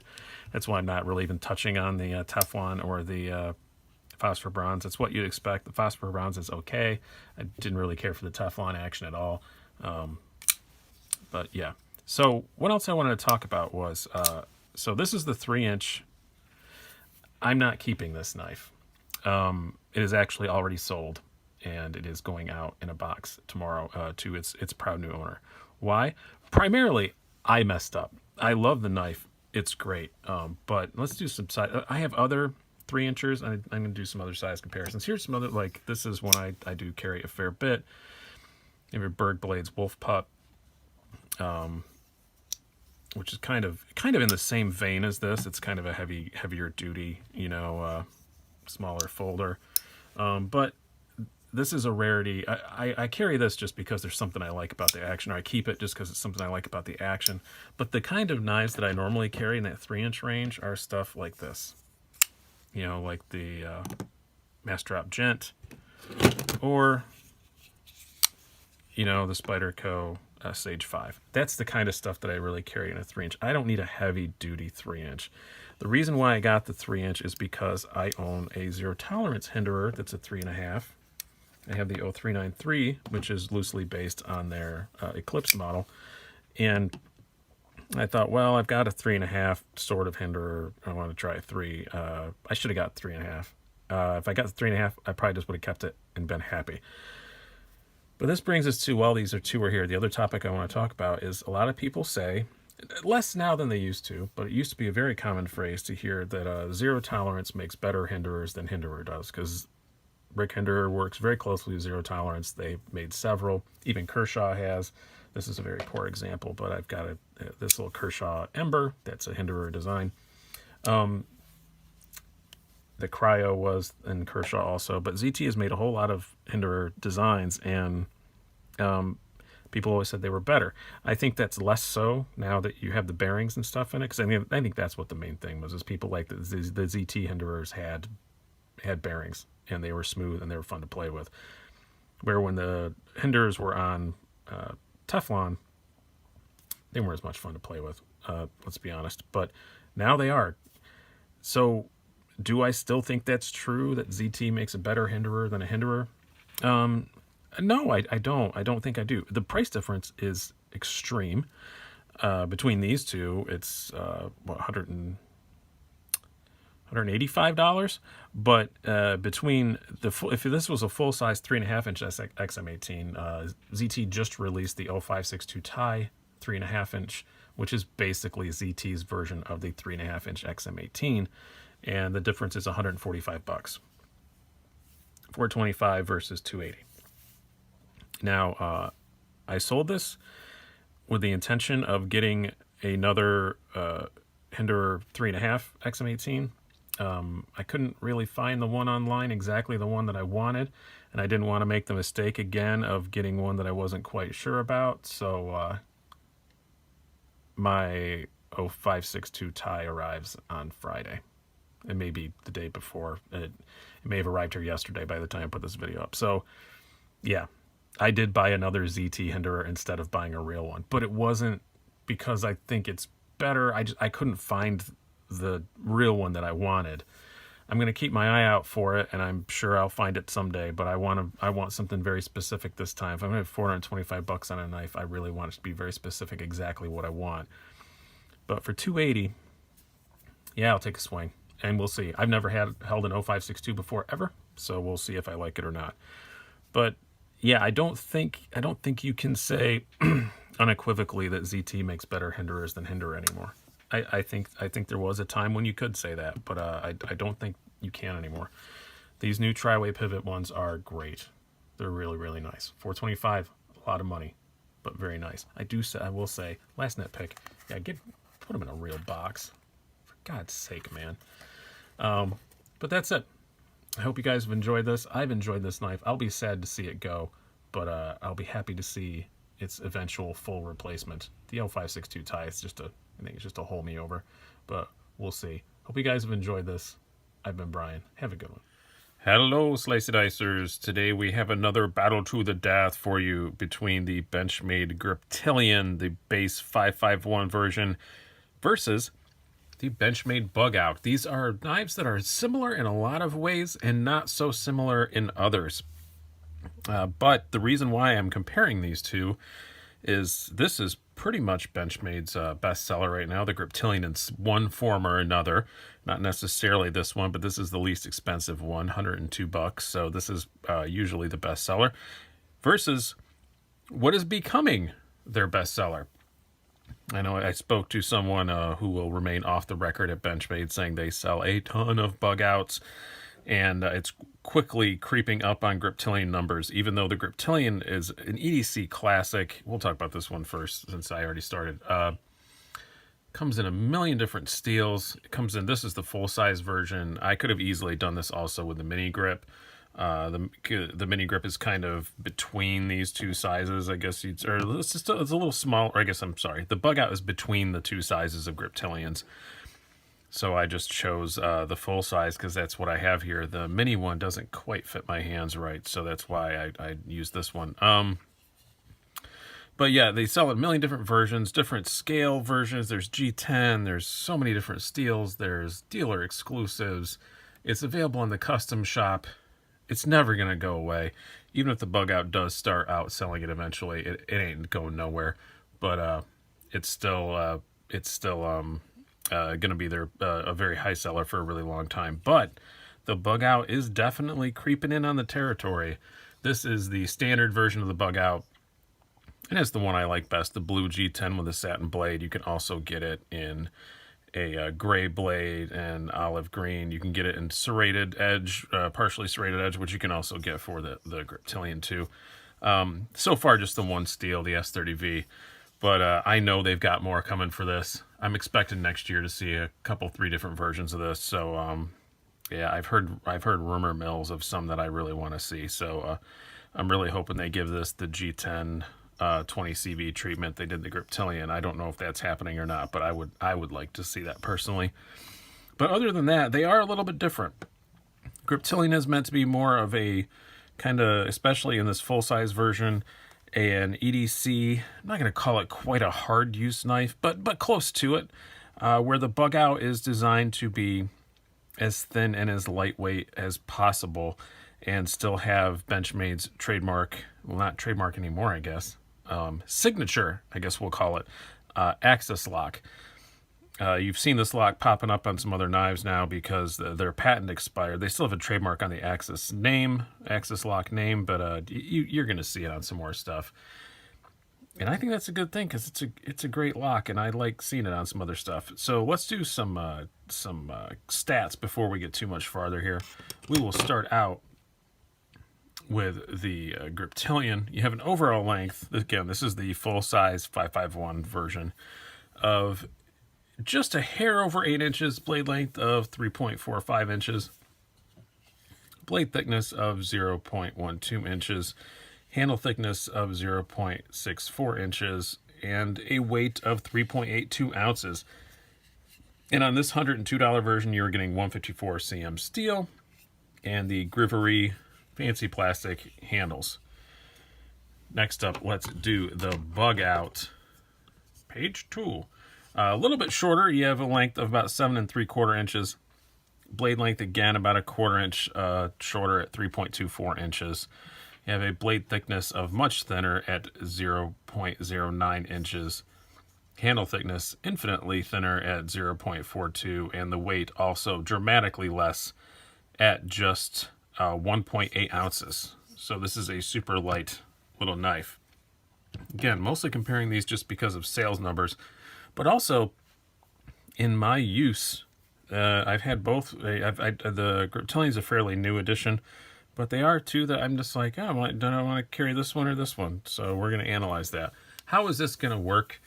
If you have not seen one of these battles to the death before, we do 7 categories: aesthetics and design, quality, blade, edge, carry, deployment, and value. And then at the end, we'll add up some scores and we will pick a winner. So I'm sure Benchmade's marketing department is not going to take this into advice at all, but we're gonna do it anyway. I think it's a fun little comparison. We will see if you guys agree. I will judge it by your view numbers.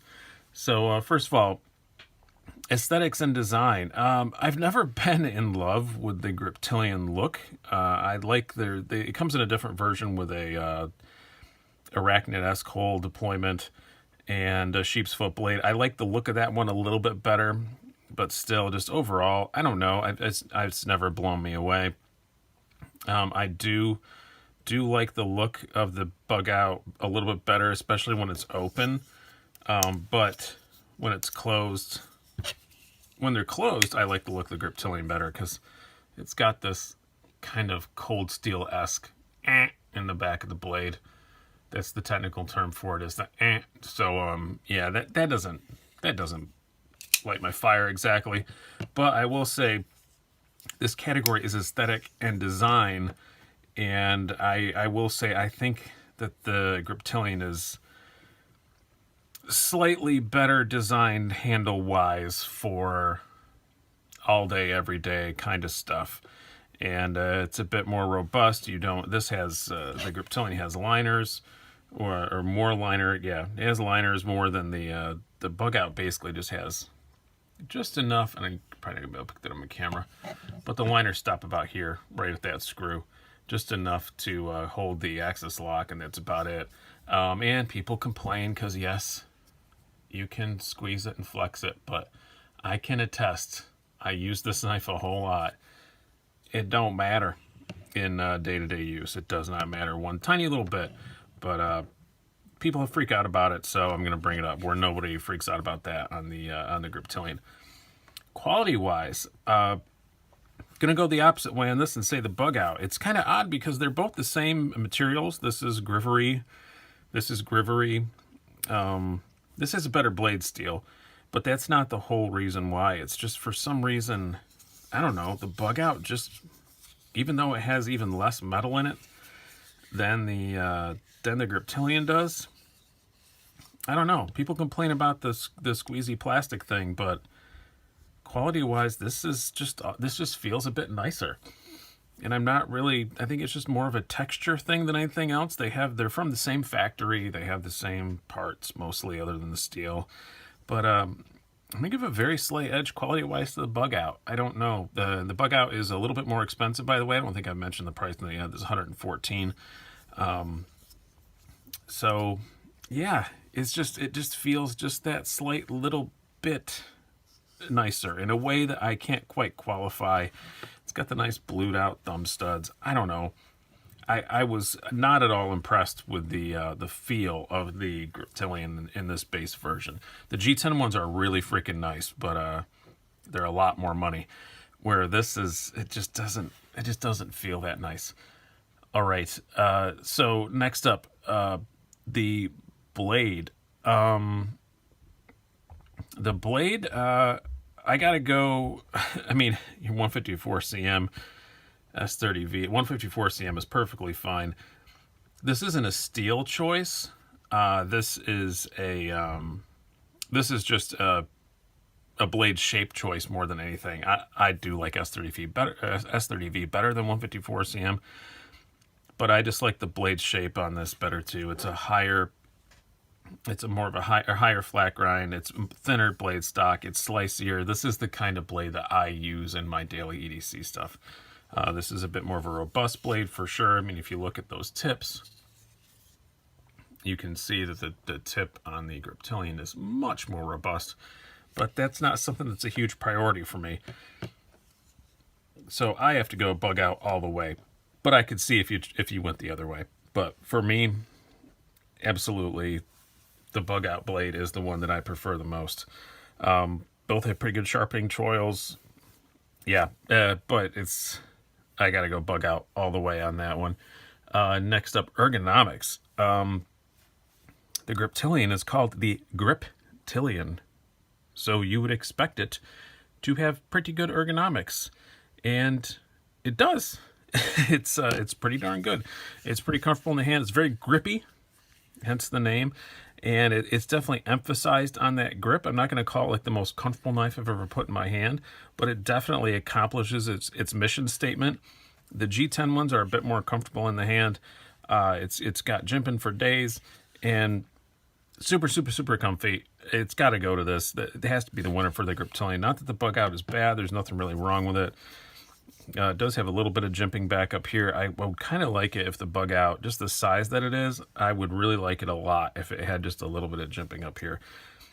But neither have any hot spots, and this is such a thin handle that if you're like me and you have really long fingers, you are wrapping all the way around on this thing for sure. And that's not ideal, but it still works great. I have no real complaints about it. I mean, I use it all the time. It's one of my most carried knives all the time. So I have to go Griptilian on that though for ergonomics, definitely.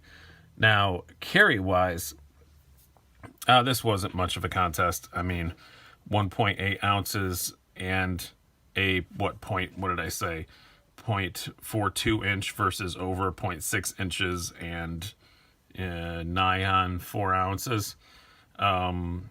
Yeah, it wasn't really much of a contest. This definitely carries better. You totally forget this is there. I cannot believe this knife has not gone through the wash yet.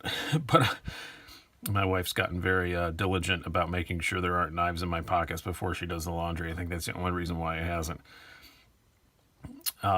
Deployment, tie, they're both axis locks. They both work pretty much identically the same. I've got more miles on this Bugout, so these two particular examples, this is definitely a little bit thinner or a little bit smoother, but it's not dramatically so. And I know if I put as much time on this and broke this in as much as the Bugout, they'd be exactly the same. Both thumb stud deployment. As I said, you can get the Griptilian with a thumb hole deployment, but whereas you cannot on the Bugout.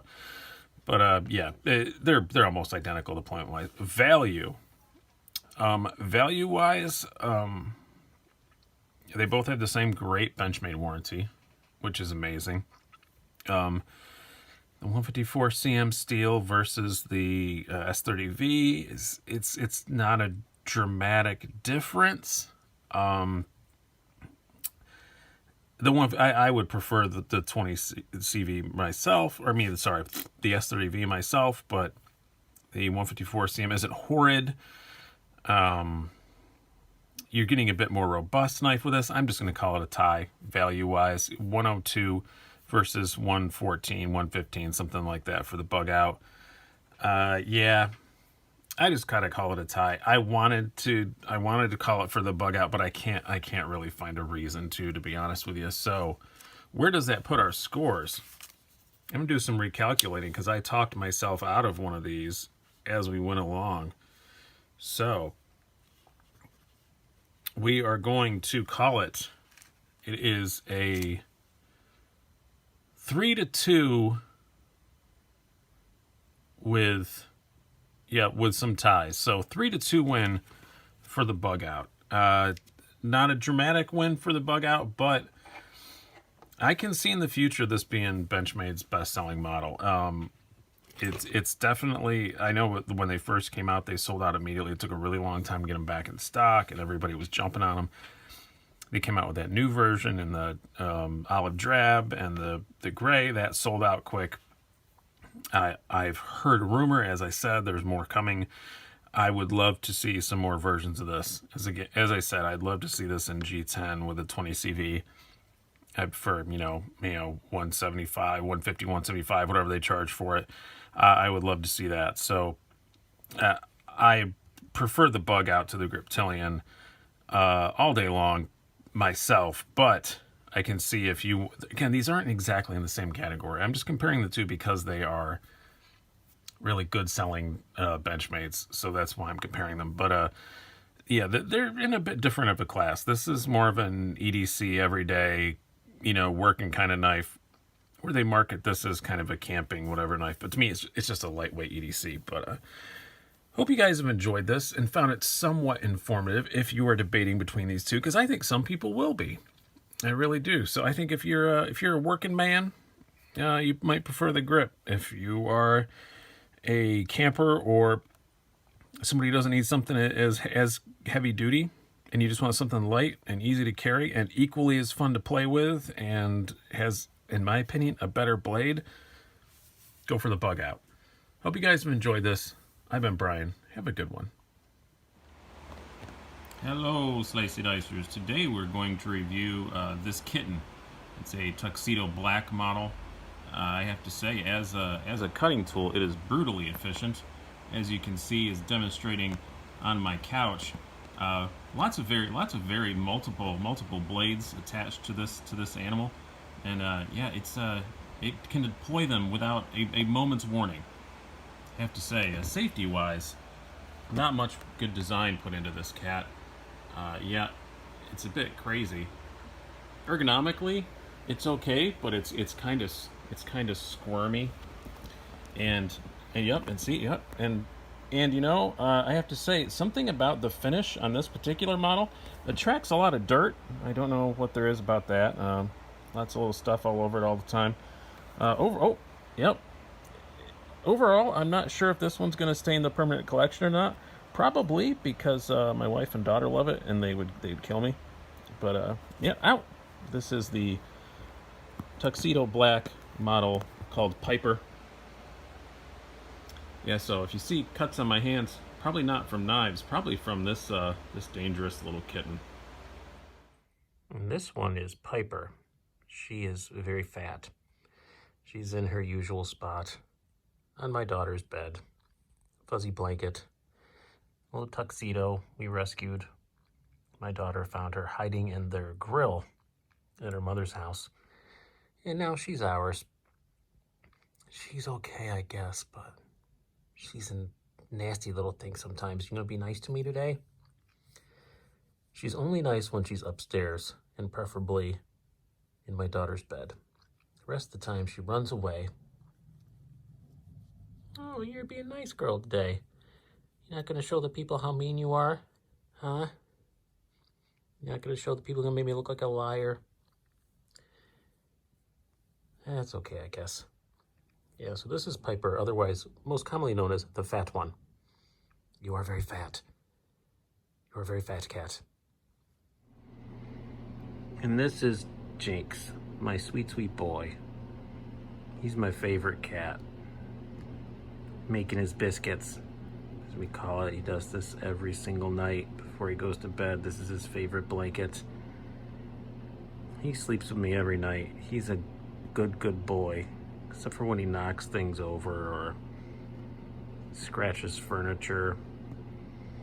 He's another rescue that we somehow wound up from my son's crazy ex-girlfriend. So yeah, my son dated a girl for 6 months, wound up with a cat. It wound up becoming our cat. But he's great. Aren't you, Jinx?